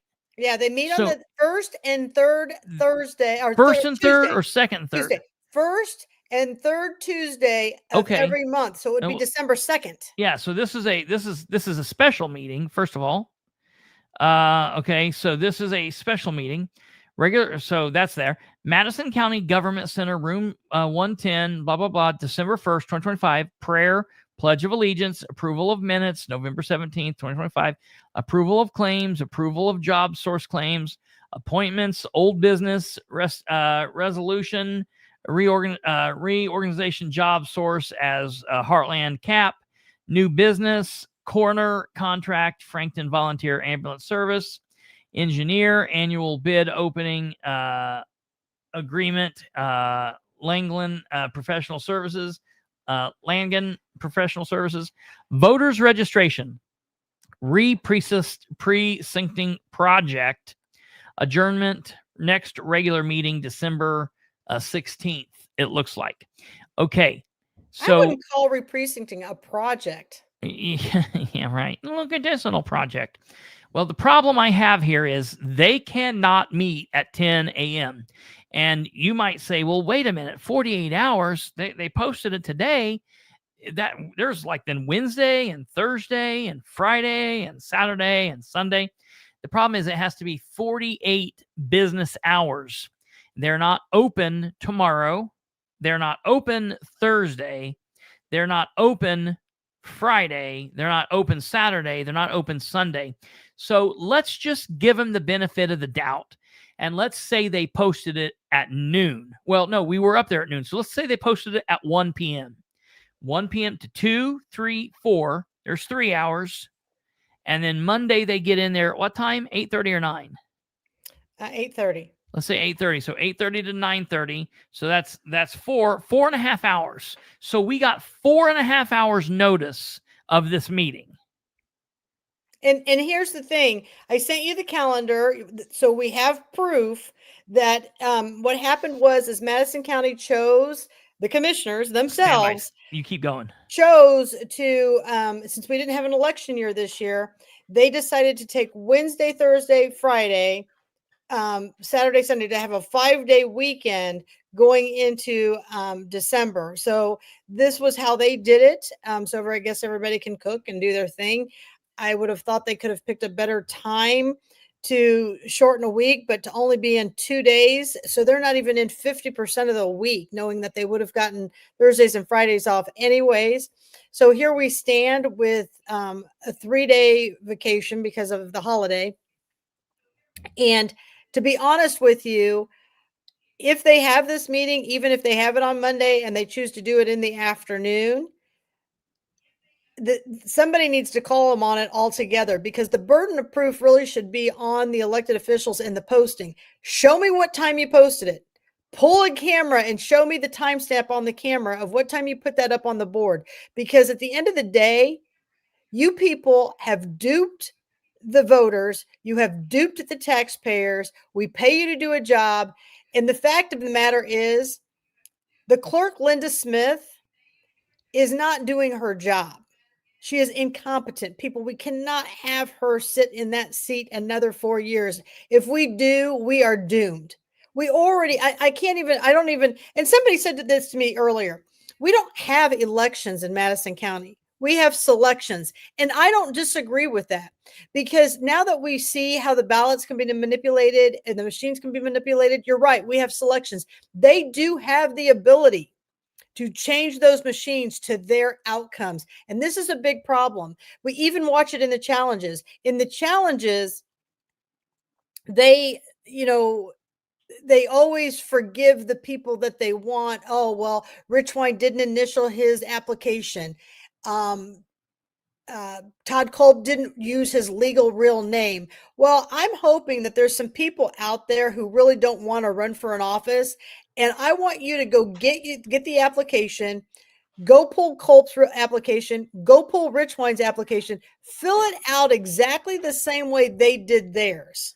And I want you to submit it. And if you get challenged in February, That's why, I mean, if you get challenged and you get thrown out, it's a win, because then we get to see exactly how corrupt this system truly is, how broken this system truly is. In this day and age, people, to be honest with you, all these filings should be done electronically.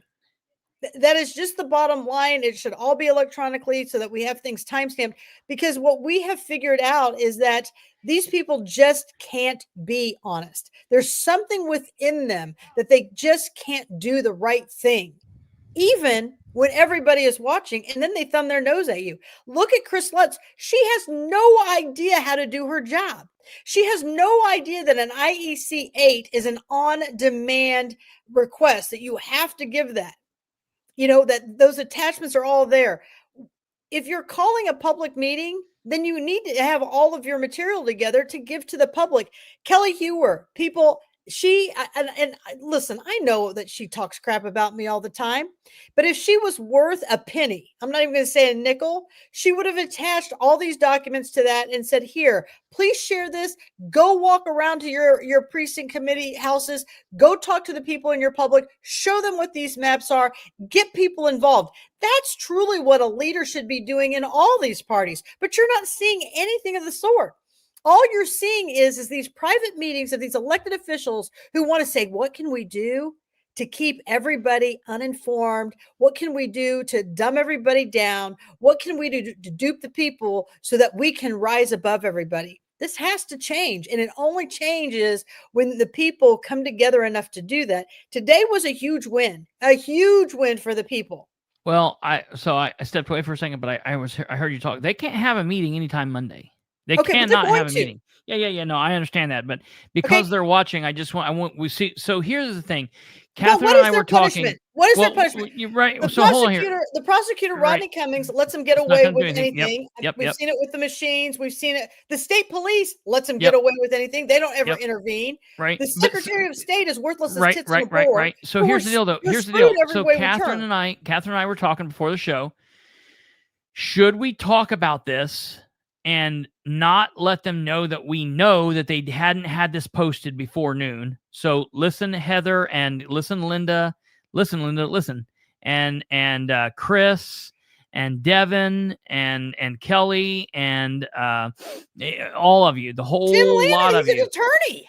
Yeah, we're going to talk about Tim Lannon here in just a second. But so the whole lot of you watching or that'll hear about this or whatever, we thought about not saying anything and waiting till you had the meeting and then saying, wait a minute. So when did you notice this meeting? When did you post notice? And then we were going to drop it on you. But Catherine's like, well, will anything come of it? Like, we could file a complaint and we'll do all of that. And we'll keep pushing, because one day the shit will stick. You just got to keep pushing forward. It's, one step forward, 2 steps back, 1 step, whatever. But then we got to saying, well, here's the deal. Let's just go ahead and talk about it, because one of two things is going to happen. Okay. And either one, we win. We win. They push the meeting off. And it's like, oh, look, they pushed the meeting off because they knew we were right. And we are right. We are right. Or they don't, and we talk about it, and we gave them the information. We gave them the ability to do the right thing. They still didn't, and we will still go through it, and we'll get approved this and all this information because, again, Rebecca Crooms and I were there. Rebecca took pictures of the places where this was posted. The place where this picture is, ladies and gentlemen, the place where this picture right here is, it was not there at 12:30. And we can pull videos. We can pull videos showing that we were there at 12:30. So we can prove this. Not a problem. No way around it. So now they are between a pickle and a hard place, because I'm telling you, they're not going to know what to do. Who knows? They're going to do, no matter what they do, it's going to be the wrong thing. But the thing that's important about this is, what I think is important is to just let them know, look, you don't even get to have it later in the day, because it has to be 48 hours, 48 business hours. They posted this after 12:30. Let's give them, I think from what I've heard, they posted it about 3:00. But let's just say they did it at 1. Okay. 1 o'clock, 48 hours, Tuesday. Yeah. Wednesday is the earliest they can do this. Yeah. Because 1 o'clock today to 1 o'clock Monday is 24 hours. And then 1 o'clock Monday to 1 o'clock Tuesday, they could have the meeting at 1:30. They could have the meeting at 1:15 on Tuesday. They can have it at 1:30. And I'm going to tell you something. If they have this meeting before 3:15 on Tuesday, Okay, so you I'm filing, and the burden of yeah. proof is going to be on them. Look, I get it. I'm just saying we'll give them to 1, but we know Because that it I'm happens. fed up to hear with their crap. Yeah. That's what we're going to do, and we will do this, and it will happen one way or another. The bottom line, I was just saying, if we gave them at 1 o'clock, we know that it happened at like 3, so we can say 3. So the only time they can do this really is they could have it could run late Tuesday. I guess they could have a meeting at 3:30 and see how long it keeps them over. Have you ever seen the commissioners ever work in the evening? No, for the they're never people? going to. They Yeah, don't. they're not doing that. They're not doing that. These guys, listen, these guys are they will do anything to hurt the people. I could see where they'd say, well, let's just do an 8:31 just to make it miserable for everybody. I mean, this is not good government, people. It just isn't. And you cannot continue to allow this type of government. You can't continue to allow Sims to talk to people the way he does. It's not good government, and we should not be tolerating this. Now, I never, ever encourage any type of violence. I never encourage anything of the sort. But we have to change the voting. We have to change the mindset, because this is not working. And it is literally, I mean, everything is imploding, and it's going to get a whole lot worse. You know, people don't even understand. I mean, for instance, Kristopher, I've got a PC who's messaging me. I'm kind of confused. You think you're confused? Just what do you think the public is? Since they got rid of the precincts, because you can vote anywhere in Madison County. I do know Adams Township has a PC, but do we have maps because we don't use them for voting? Do we have maps? You know what? If PCs are this confused, what do you think is happening to us? We've got to have a different government in place, a government that truly represents the people, and we know what's going on. Yeah. You know, and so I don't know what the answer to that is, to be honest with you. Well, sure. Yeah, absolutely. So, I mean, I want to show what happened, because here's the deal. We pushed them so much because they did not want to give anybody these maps. They wanted to hold it off to the meeting and do all that. But we caused a stink today with the number of people going in. Thank you to David. Thank you to Rebecca. Thank you to Catherine to get me up and go and get me over there. Thank you that we pushed this together, and the people, everybody that's pushed on this. So today at 2, because I told him if I don't hear back by 3:00, I'm coming back up here. And at 2:42, and this is hilarious to me. This is so funny. I wonder what time they got a hold of you. This is so funny to me. At 2, I'm gonna make this really big because I want everybody to be able to see this. This is so funny. At 2:42 p.m. today, look, 2:42 p.m., Jeffrey Graham says, "Dear Kristopher." Wait a minute.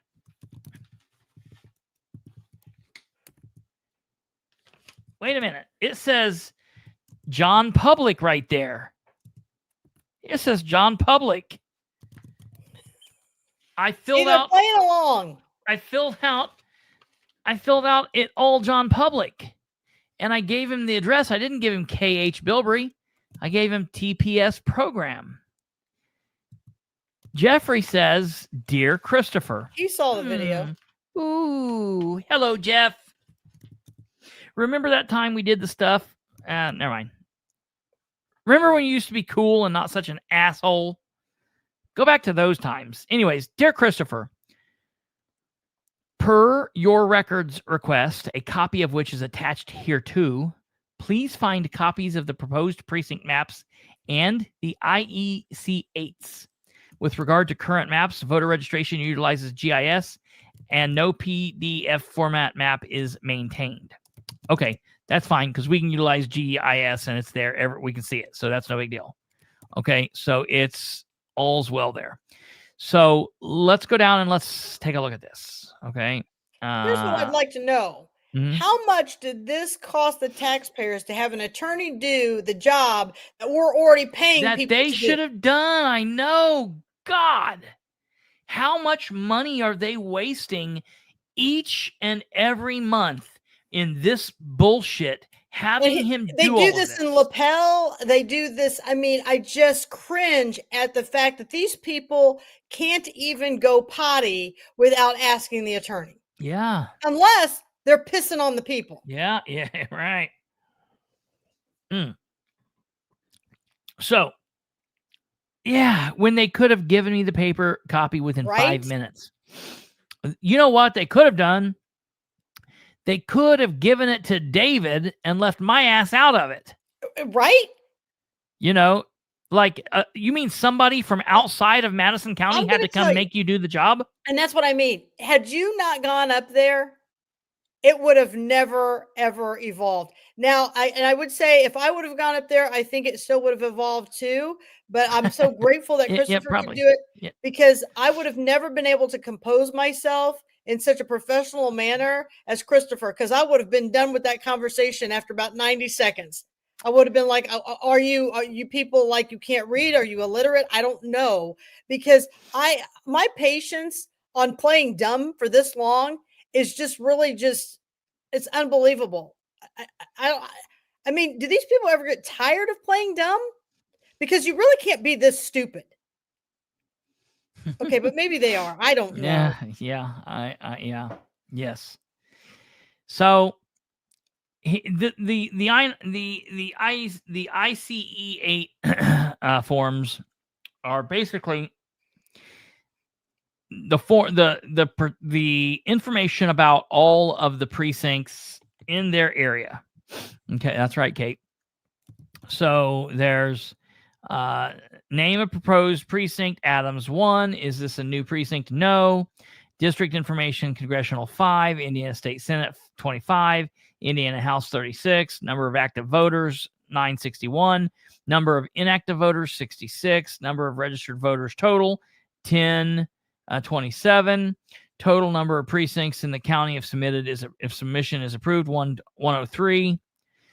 So we were at 111, I believe. Okay, that's interesting. Okay, so they just go down through here, and then does this polling place meet Indiana's polling place accessibility requirements? Yes.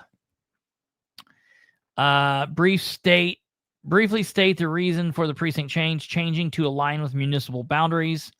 Name and contact information of county election staff person who prepared this form. Devin Scroggins, Chris Lutz. Does the county have access to geographic information, GIS? Name and contact information. Why Devin wouldn't have to say he's a Democrat and Chris wouldn't have to say she's a Republican. Listen, you people automatically assume we know who you are. You automatically assume we know what your role is, right? Well, take this as a news flash. Then you should just automatically assume who we are when we stand at the podium. You should just automatically assume where we live because you have access to all of our records. So why is it that we have to give you our records? Go look it up and quit being lazy and telling us to tell you what it is. Yeah. And so then page 2 is now Adams 3 instead of Adams 1. So then this is Anderson 1 through 3. Is it a new precinct? No. And so it just goes down here and it does this for all 59 copies. Now, Catherine, did you get a copy of this? I did not, but I will email you a copy as soon as I get this. Yeah. I'll email you a copy of this and we can get this posted for everybody to see. And then I'll post you the holiday schedule so everybody knows just how much time everybody's taking off. Somebody said they think this is the last commissioners meeting. Well, not if they have to do the meeting when it's supposed to be. Well, they say the next meeting after this is December 16th. Okay, so they are going to hold that. Okay. They have it on the form now. It doesn't mean they're going to hold it. It just says, so. Okay, because the council is off for the rest of the year because there's no spending that goes on in government. Yeah, it's ridiculous. In December, spending only goes on 11 months of the year. Yeah. So we'll go and look at the last page just to see what it's like. All right, Union 5, 916 active voters, 65 inactive, 981 total. All this precincts affected by this proposed order. Union 3 and 4. List any attached documents, map. Okay. School corporation, who prepared this, the same people, everything's the same. So that's what it is. That's what that is. Okay. So let's go ahead and make that small. And then we will bring up the proposed precincts map. Okay. Now, this, ladies and gentlemen, what's District 5 look like for Anderson? Because that's up for caucus right now, people. If you're looking for that, that's the only reason why I'm bringing that up.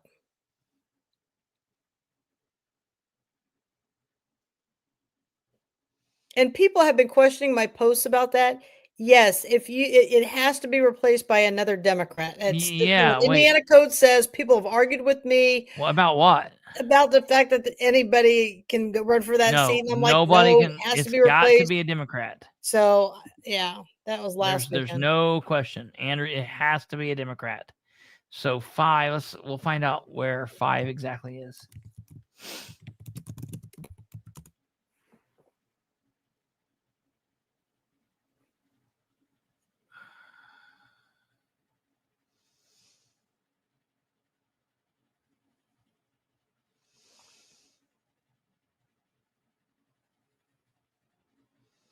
And really, people, You guys do these weird. I don't get what this is. Because they want you as confused as possible in Madison County. I don't know what this bullshit is. Anderson 5-1. What is that?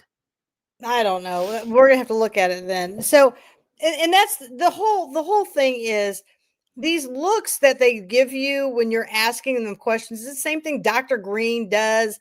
Same thing Diana Likens says. They make you feel like your questions are just stupid. Oh, I promise you, they don't make me feel like I'm stupid. Oh, well, they don't make me feel that way either. I just think to myself. But that's what they try. You're right. They try to do that. And some people buy into it. But the more times you go to the podium, the more you realize that they all go to the same class. Yeah. Right. And they all serve go to the paste same class. sandwiches They're all trying to do the same thing. They're in this club. None of us are invited. I mean, who was it? George Carlin, or what was his name?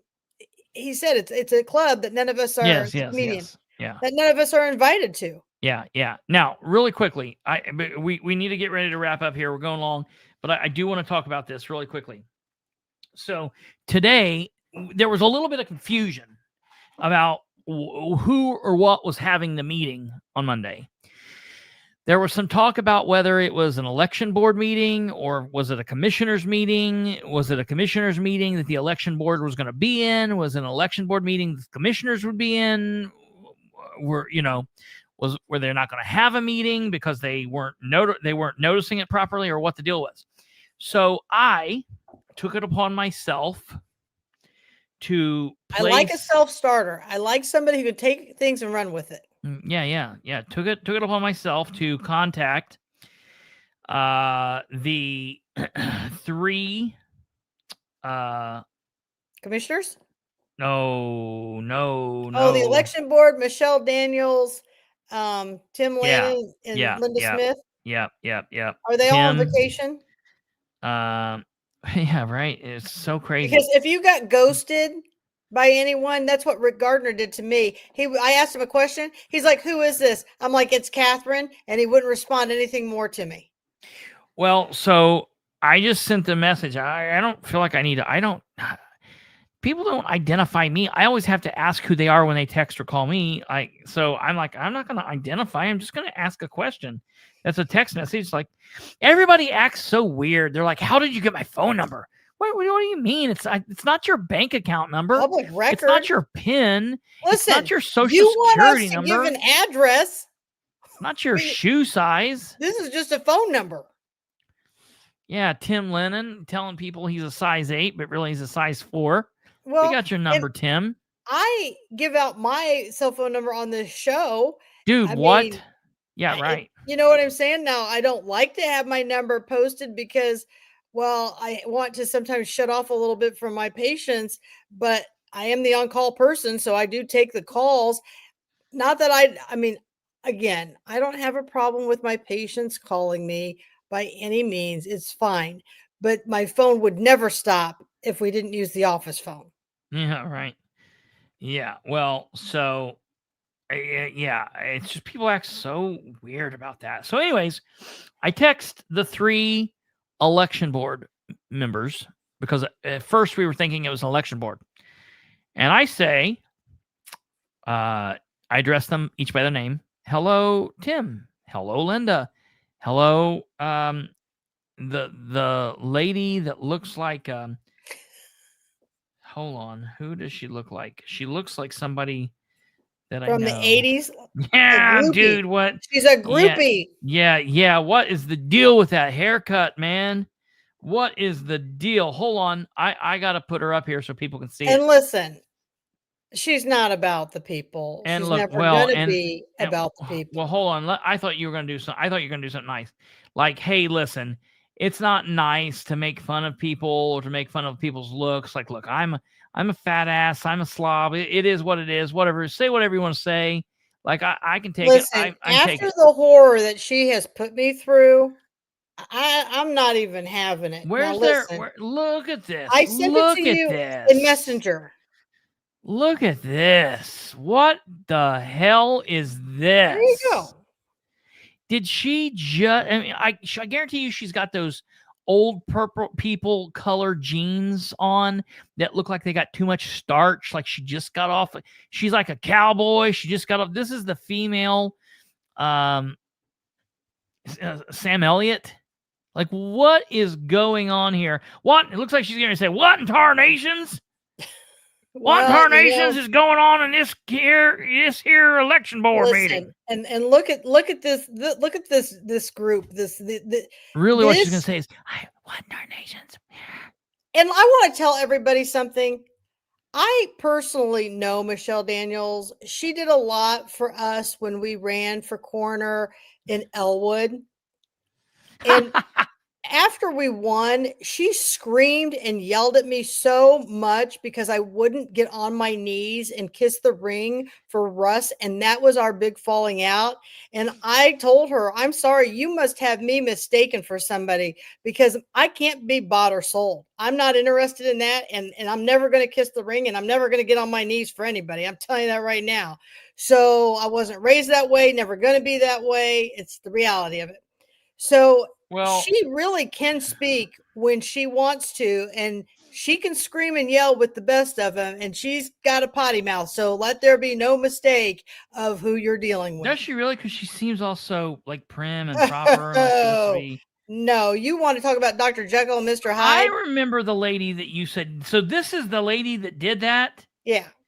I didn't know this was her. She walked the precincts with us. I mean, she did a lot of that. She did all that. So, you know, and the thing is that I thought that was all great, but I had no idea that, and she would tell me while we were walking, now, you know, listen, you're going to have to conform. You're going to have to just play the game. You're going to just have to do this. Well, you know, this is the first time I've ever been in politics. So I'm just listening to that. Well, then we win.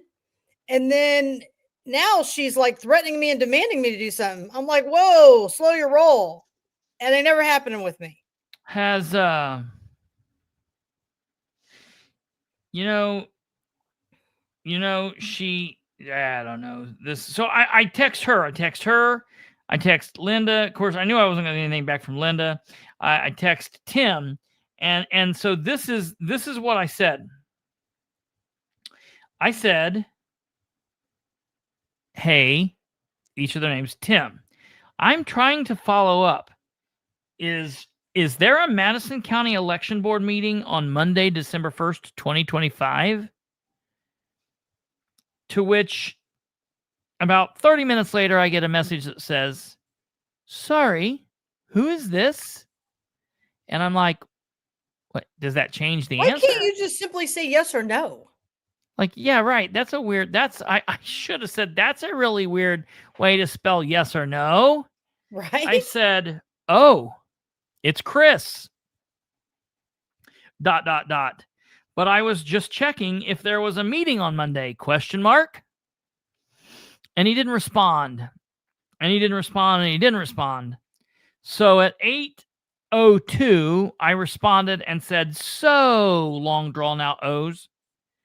I have finally found out that it's a commissioners meeting that's scheduled to talk about the redrawing of the precinct maps.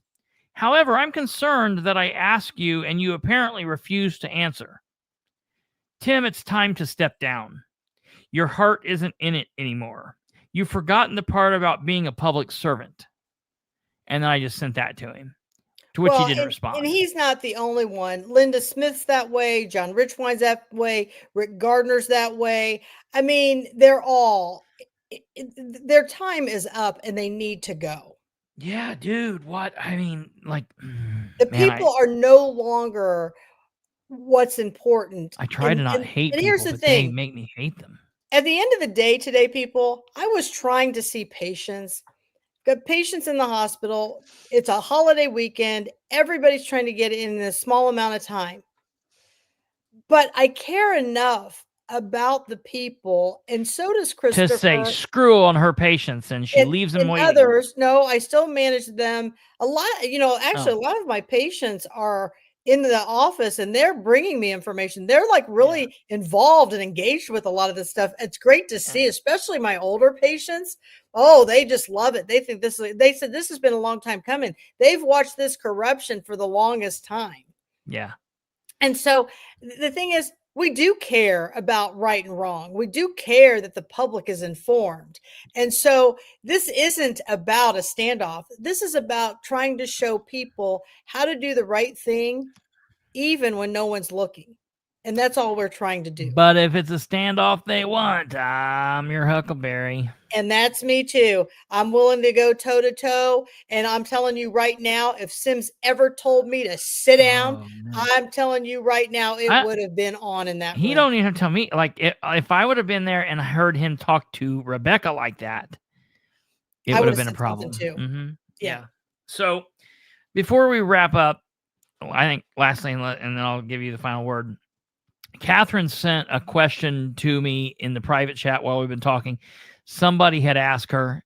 Katherine says, I'm being asked if, and this is kind of confusing here, since they got rid of the precincts, they're doing different things, the precincts, whatever.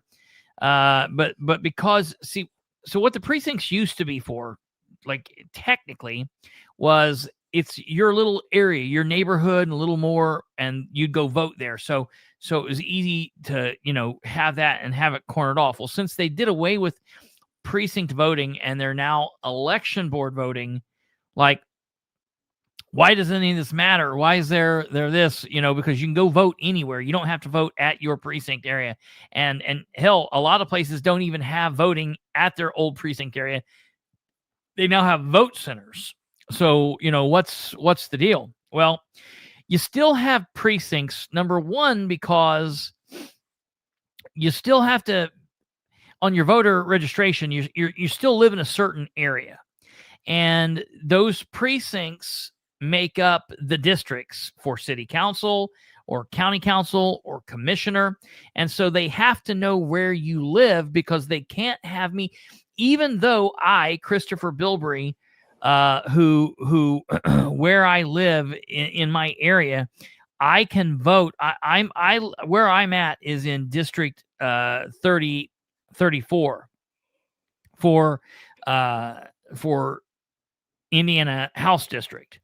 But because we have vote centers, I could go vote in a precinct that's in District 33, but they don't want me voting in district. They definitely don't want me voting in District 33 because that's JD Prescott's. But I could go vote in Albany, and that's District 33. But they want me to be able to cast a vote for my person, and so we still have to have precincts to tell where we live and to just keep people in categories. But you can go vote places, and so because of that, they still have precinct committee people. That doesn't change anything. So put that out of your mind. All you got to worry about is, number one, if you have vote centers, it's so much easier for you to vote at a place that's more convenient for you. You want to vote on your way to work, but your area, your precinct's up north and you vote in the south, go vote a place down there. You don't want to vote first thing in the morning. You want to go to work and then you want to go get food and vote on your way to lunch or whatever. Do that. And that's over by the church, whatever. You can go vote wherever. But you have a precinct because it's what makes up the areas that make up the districts that make up the area in your county. And that's just kind of what happens. And so it's those two things, why they go together, they don't have anything to do. We still have to have precincts. We will always have precincts. And that's not really an issue. Precincts are set up there. So we have a voice, like Kate said, if there's a caucus that, you only want to vote to have the people from that area voting. So that's it. I always say precinct committee people is the most boring and most exciting, the least important and the most important job all in the same time, because unless an election's going on, you don't do anything.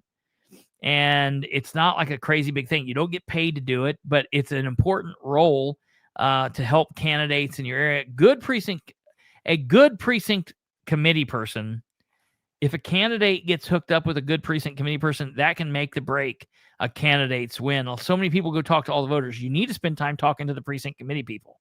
And we really need good precinct committee people that they make or break it. My grandmother used to be a precinct committee person forever, and she would have all the election workers come to her house. She'd fix chili for them in the when it was cold in November, and she'd have sandwiches prepared for them. She knew every voter in her precinct. She knew every voter. She knew when their birthday was. She knew when their kid's birthday was, and she really helped connect the candidates that she supported in that kind of district. how Michelle Daniels was. I will tell you, she knew a lot of people up there in Elwood, but she has really. Oh, she's from Elwood. Yeah, she really is gotten behind Russ and his movement. She doesn't like this faction party. And let me tell you something. I didn't cause the faction. They caused this themselves because of their corrupt behavior. So that's why they're all banding together, because I'm telling you right now, the Republican Party in Madison County, the corrupt one, they are very worried about. Sure, they should be. What's coming in 26. And I'll tell you this, I think there's going to be a lot of wild cards out there. And for me, all I say is don't vote for an incumbent. I'm going to officially announce. I'd vote for Bethany Keller again, but that's the only one. I'm officially going to announce. So the other night I said, I'm going to do this. Go state delegate. Drips and drabs. The other night I said I'm going to do state delegate. But it's a holiday night. I might as well say it. We can do it. This is fun. It's Thanksgiving. I am officially going to run for commissioner in Madison County in 2026. Okay. So there, I said it. I finally got that out. So that'll be that. So, well, it would be amazing. It would be, and I'll run for over there and see if they kick me off and bring me before, and I'll argue. I think I ought to be able to do it. Yeah, I don't understand why you don't run for just something always. Because just to give the people a choice, whether you win or lose, it's irrelevant. People say to me all the time. They're like, well, you didn't win your auditor's race. Well, did I really lose? Because I'm not sure. With the selections we have in Madison County, I think I'm the auditor right now. It was a real election. Cindy, I'm not from Madison County. I can't run over there. That was a joke. But you know what? Why don't you fill out your application incorrectly?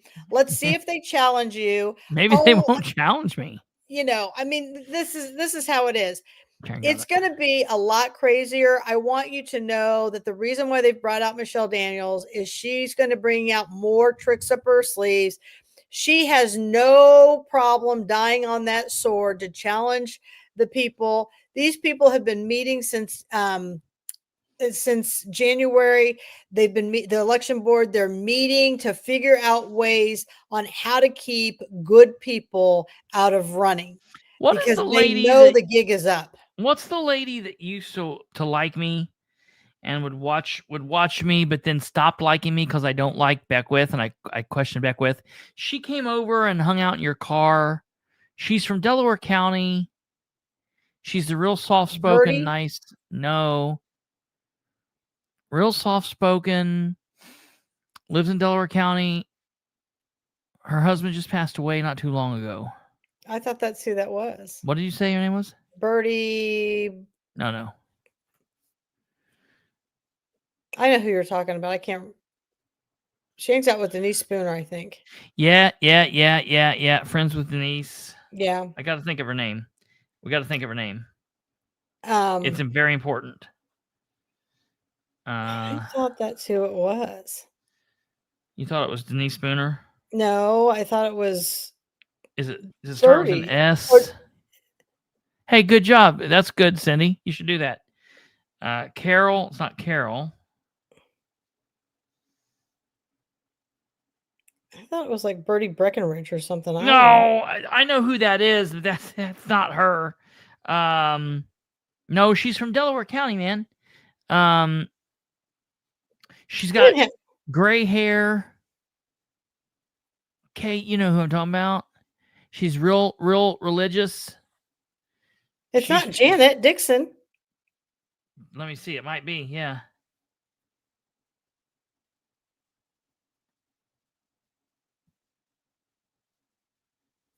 Damn it. Janet. That's what I think every time. Let's see here.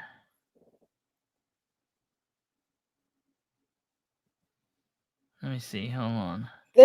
Okay, so the person who asked me that question, who's the PC, she said, "Tell Christopher he is amazing." Yeah. And Who? What? when she grows up, she wants to be just like you. No, she didn't say that part, but she Your did kids? say she said, "Thank you for your explanation." The PC who had that question. Oh yeah. Okay. It made a lot of sense, and so that helped her understand. And that's what, at the end of the day, people, I'm going to tell you something. I don't care what these people want to do. I don't care if they want to attack me. I don't care what anybody wants to do, okay? At the end of the day, I'm going to educate the masses just like Kristopher is. I'm just one vote. Did you say execute the masses? Educate the masses. Educate. I'm just one vote. So you can come after me, but the only thing that's going to do is just make me dig into other things and educate more people. There's a lot of people out there who are not speaking up, but I'm going to tell you something. We're going to see that difference in the polls. There's a lot of people speaking down. So that's the whole thing is, as long as people are learning and you're understanding who you're voting for and you're casting educated votes, I win. Yeah. I win. Yeah. And little by little, it gets better and it gets better. It's just how it's going to be. She kind of looks like Janet Grenand. Okay. Yeah. That's who I was trying to think of. Because that's who I was like, man, is that Janet? I was like, she don't live over there. But then you said it was Michelle. Okay, that's Michelle. And let me tell you something about Michelle, you guys. Let me tell you something about Michelle. So Michelle, she's in Elwood, okay? And I forget, right now I can't, off the top of my head, think of what precinct she is up in Elwood. But let me tell you something. The way she screamed and yelled at me, the way she treated me after we won, and I wouldn't kiss the ring with Russ. When we made that movement to run Republicans and to fill all these seats, right? When we made that movement, the very first precinct I looked at was Michelle's. And she did not apply to run for that precinct because she knew she always had it in the bag. So she about died when it showed up and somebody else has that seat. She is not the precinct committeeman in her seat. And yes, I had everything to do with that. That was my precinct that I was over, and that was the number one precinct I wanted filled. And that was a win for me. So know what? Yeah. You think you're slick over there? You think you've got everything going on? Well, let me tell you something. That's how slick you aren't. Yeah. You don't even know. You are so lazy that you don't even go and fill out your own precinct to do your own precinct and run for an election. But That's you know amazing. what? You know what Kelly did? She came in and she appointed her to a different place in Oh, Elwood of course she because did. nobody ran in one of those places. But I Of want to tell you course. something. This is what it comes down to. These people, I mean, sure, Michelle's going to run again this time, but that's fine. Let Michelle run for precinct in 28. But you know what I'm hoping? I'm hoping that by that time people get an idea of what she isn't, and they don't vote for her and they vote for whoever's running against her. That's the whole purpose that I'm trying to explain to people. Get to know your candidates and make sure you're getting people to the polls. If you are not registered to vote, get registered. Yeah, yes. We'll talk about that in just 1 second. I do have to put this up here. This is great. That hair looks like it's straight out of Star Trek. Great. She looks like a supreme leader from Star Wars. Just, ladies and gentlemen, absolutely amazing. Great comments. That's very true. So, I mean, it is what it is. What it is. That's Catherine's. That's a bumper sticker I'm going to get. It is what. And I think that by this point, all that hairspray has gone to her brain. It can be toxic over the years, It's and definitely gone to perhaps mine. she should just let go of politics altogether and let somebody who can be in there to do their job. Same thing with Chris Lutz. Do us all a favor and resign, Everybody else because just we quit. do not have people working in voters registration for the people. We have them to benefit. Clearly, as much of experience that Chris Lutz has, and I will show you her resume. There's a picture in Messenger, Christopher, if you pull that up. They were like, you mean this wasn't voters registration? We thought this was voters registration. Well, the fact is that with all this experience, they still have to check with the county attorney. Well, you know what? You're clearly not putting any time to read or to get to know anything. So perhaps you should just do us a favor and save us some money and resign. It would help us all out. We'll get somebody in there who can read and do the job. That would be appreciative. That is not what God, this is a great picture. This is a great picture. Of the I'll three use of this them. for something. Yeah, I'll use this for something in the future. Yeah. That's good. I love it. posted that. Yeah, I love it. Thanks to Nicole. She sent me that. It was a great Yeah, thing. that's great. Yes. Okay. Russ Hey, Willis had posted a thank you to, and he didn't put Chris Lutz name in there just once. Yeah. He put Chris Lutz in there twice. And where did he put her name in between? Right next to Michelle Daniels. That should show you. Do you see that I sent you in Messenger? I put it up. That was a picture you sent. No, there's another picture. There's one of That oh yeah, right there. yeah. I've got it. Anybody who's on this list, you should not be voting for. Yeah, let's go People, down it. understand this. I hate to tell Sincere you, that's thank to just office reality. holders and other Republicans who generously have contributed to the local party over the last several years. Judge David, what is this, Happy? Auditor Todd Culp, Clerk Treasurer Deb Dunham, Prosecutor Rodney Cummings, Councilman Rob Steele, Clerk Treasurer Darcy Van Erman, State Rep Kyle Pierce, Chief Deputy Prosecutor Andrew Hanna, Trustee Tim Dunham, Councilman David Abernathy, Red Gold Pack, Steve Class, Herb and Darlene Likens, Stacy Emery, Chris Lutz, Teresa Farmer, Jeff and Lori Shreves, Russ, and he thanked himself. Well, that's what I mean. And Dina Willis. These people are nutbags. Lloyd Brown, Chris Lutz again, Michelle Daniels, Pete and Kelly Hewer. Hey, and listen, Pete Hewer is 100% going to run for something. Oh, yeah, we know that. It is 1,000%. He's already campaigning. Yeah, because he ran against Jody Norick and he lost. Oh, yeah. And now he wants that seat. So I'm hoping, that, people can pull this out. And I'm hoping I would have to go Jody over Pete. Yeah, that's what people if did. it was that. If it, I mean, talking Jody's about now winning though. again. Oh God, I mean, because I don't like her, I don't want her to. But if the choice was Jody or Pete, I would want Jody again. Absolutely. But we're gonna have to get somebody because Pete's not a good choice. Pete's a sleazeball. That would not be a good Listen, thing. Pete can't get his way out of the bottom of a glass. It would be really bad if Pete ran again and won, because Pete has never been able to win a seat in an election. So we've really got to get somebody. We've really got to get somebody. If Jody's not running again, and she shouldn't, she sucks. Yeah, she needs should to let take it her go. stupid son-in-law with her or whatever. Yeah, agreed.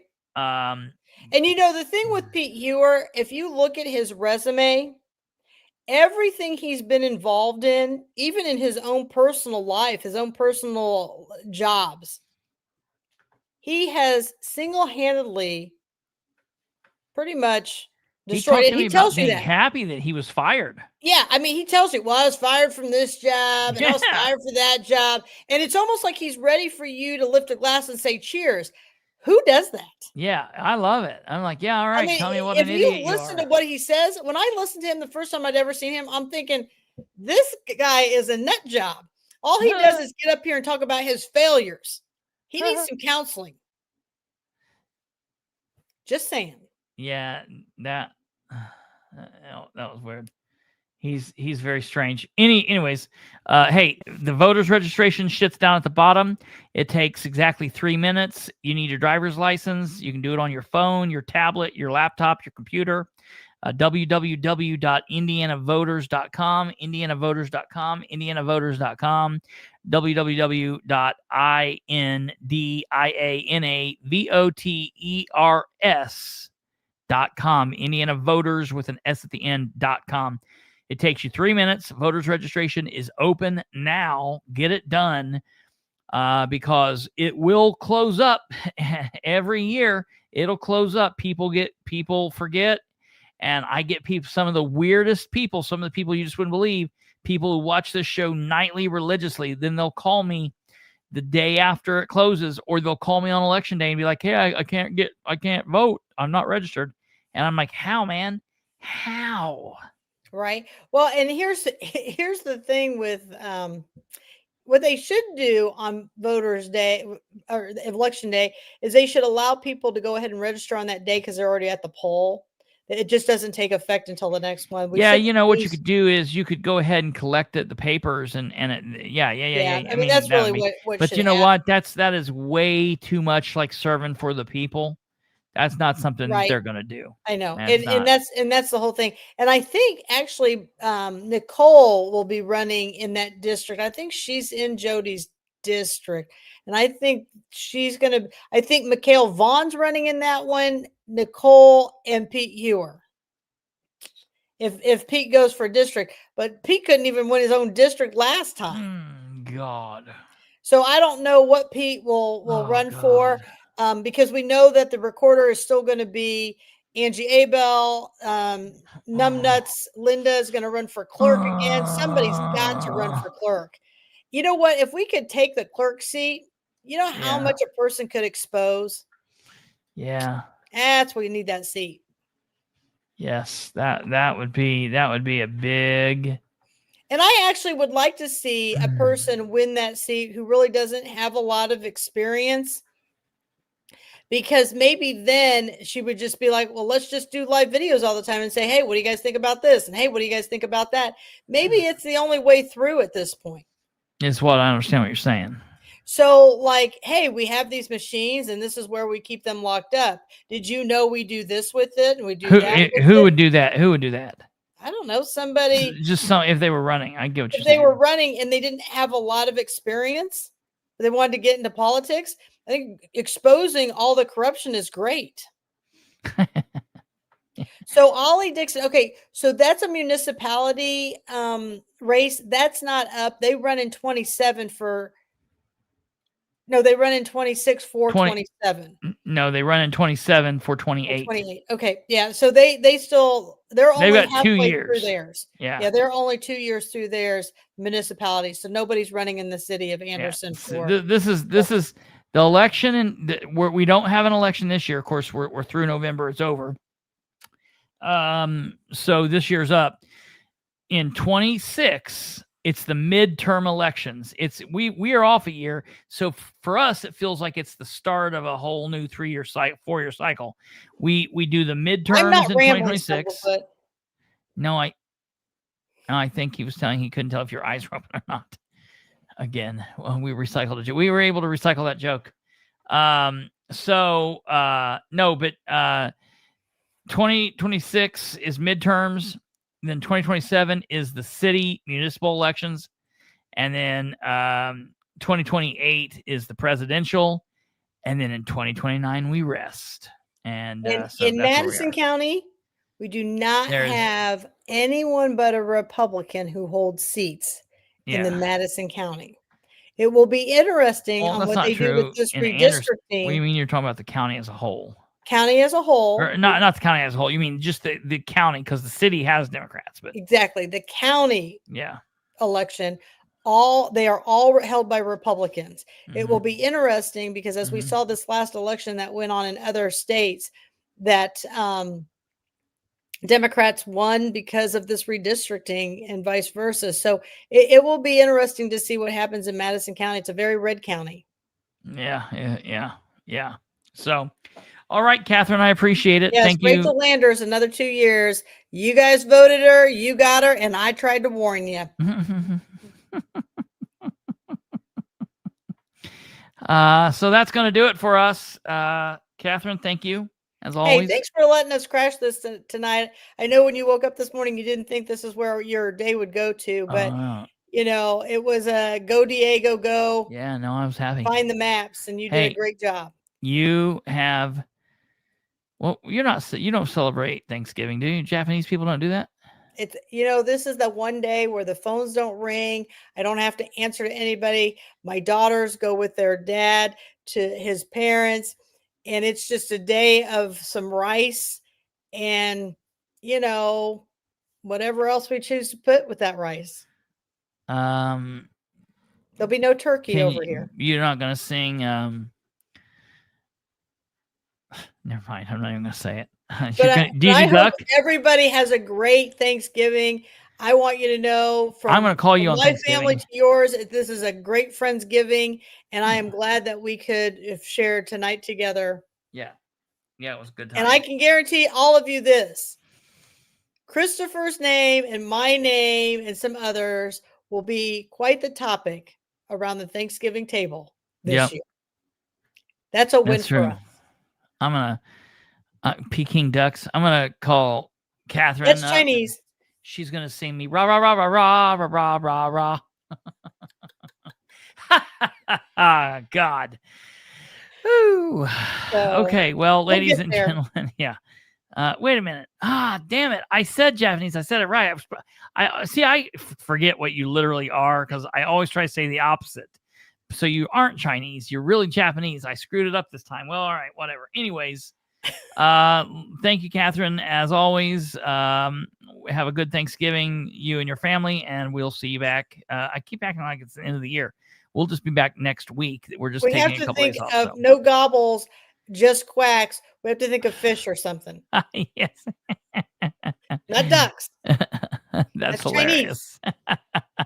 All right, Katherine, stay right there. We'll be right back with you. Ladies and gentlemen, that's going to do it for us for this Tuesday night episode. It's weird. It's weird saying that we're off on Tuesday. We should be here 2 more days, but because of Thanksgiving 2025, we will not be here. Tomorrow, have a great day of cooking, baking, doing whatever it is that you do. Have a wonderful, wonderful day Wednesday. God bless you all. Be safe. Have a great Thanksgiving. We will be active on social media, so you can follow us on social media if you're so inclined. If things happen, I don't know how much things are going to be happening, but if you want to follow us on Facebook, you can follow us on Facebook at facebook.com/political spotlight. Just political spotlight 318. You can also follow me at my main Facebook page, facebook.com/Bilbrey 318. You can also follow me on X at x.com/Bilbrey Live. You can follow Katherine on Facebook. She's not on Twitter, she's weird on Twitter. You can follow her on Facebook. She is on Facebook, Katherine Callahan. So follow all of that. We will not be here tomorrow, not be here Thursday. We will not be here Friday. It seems really long. We'll not be here Saturday. But we will be back episode 3, excuse me, I keep saying 3. Episode 566 on Sunday. Ooh, Sunday the 30th. That will be the day before the commissioners meeting in Madison County. So we'll talk about that. It'll also be the day before the Muncie City Council meeting, which will be on Monday. So we'll be talking about all of that, doing all that prep, and we'll be there. You guys take care. God bless. Have a good one. And see you next Sunday. Goodbye.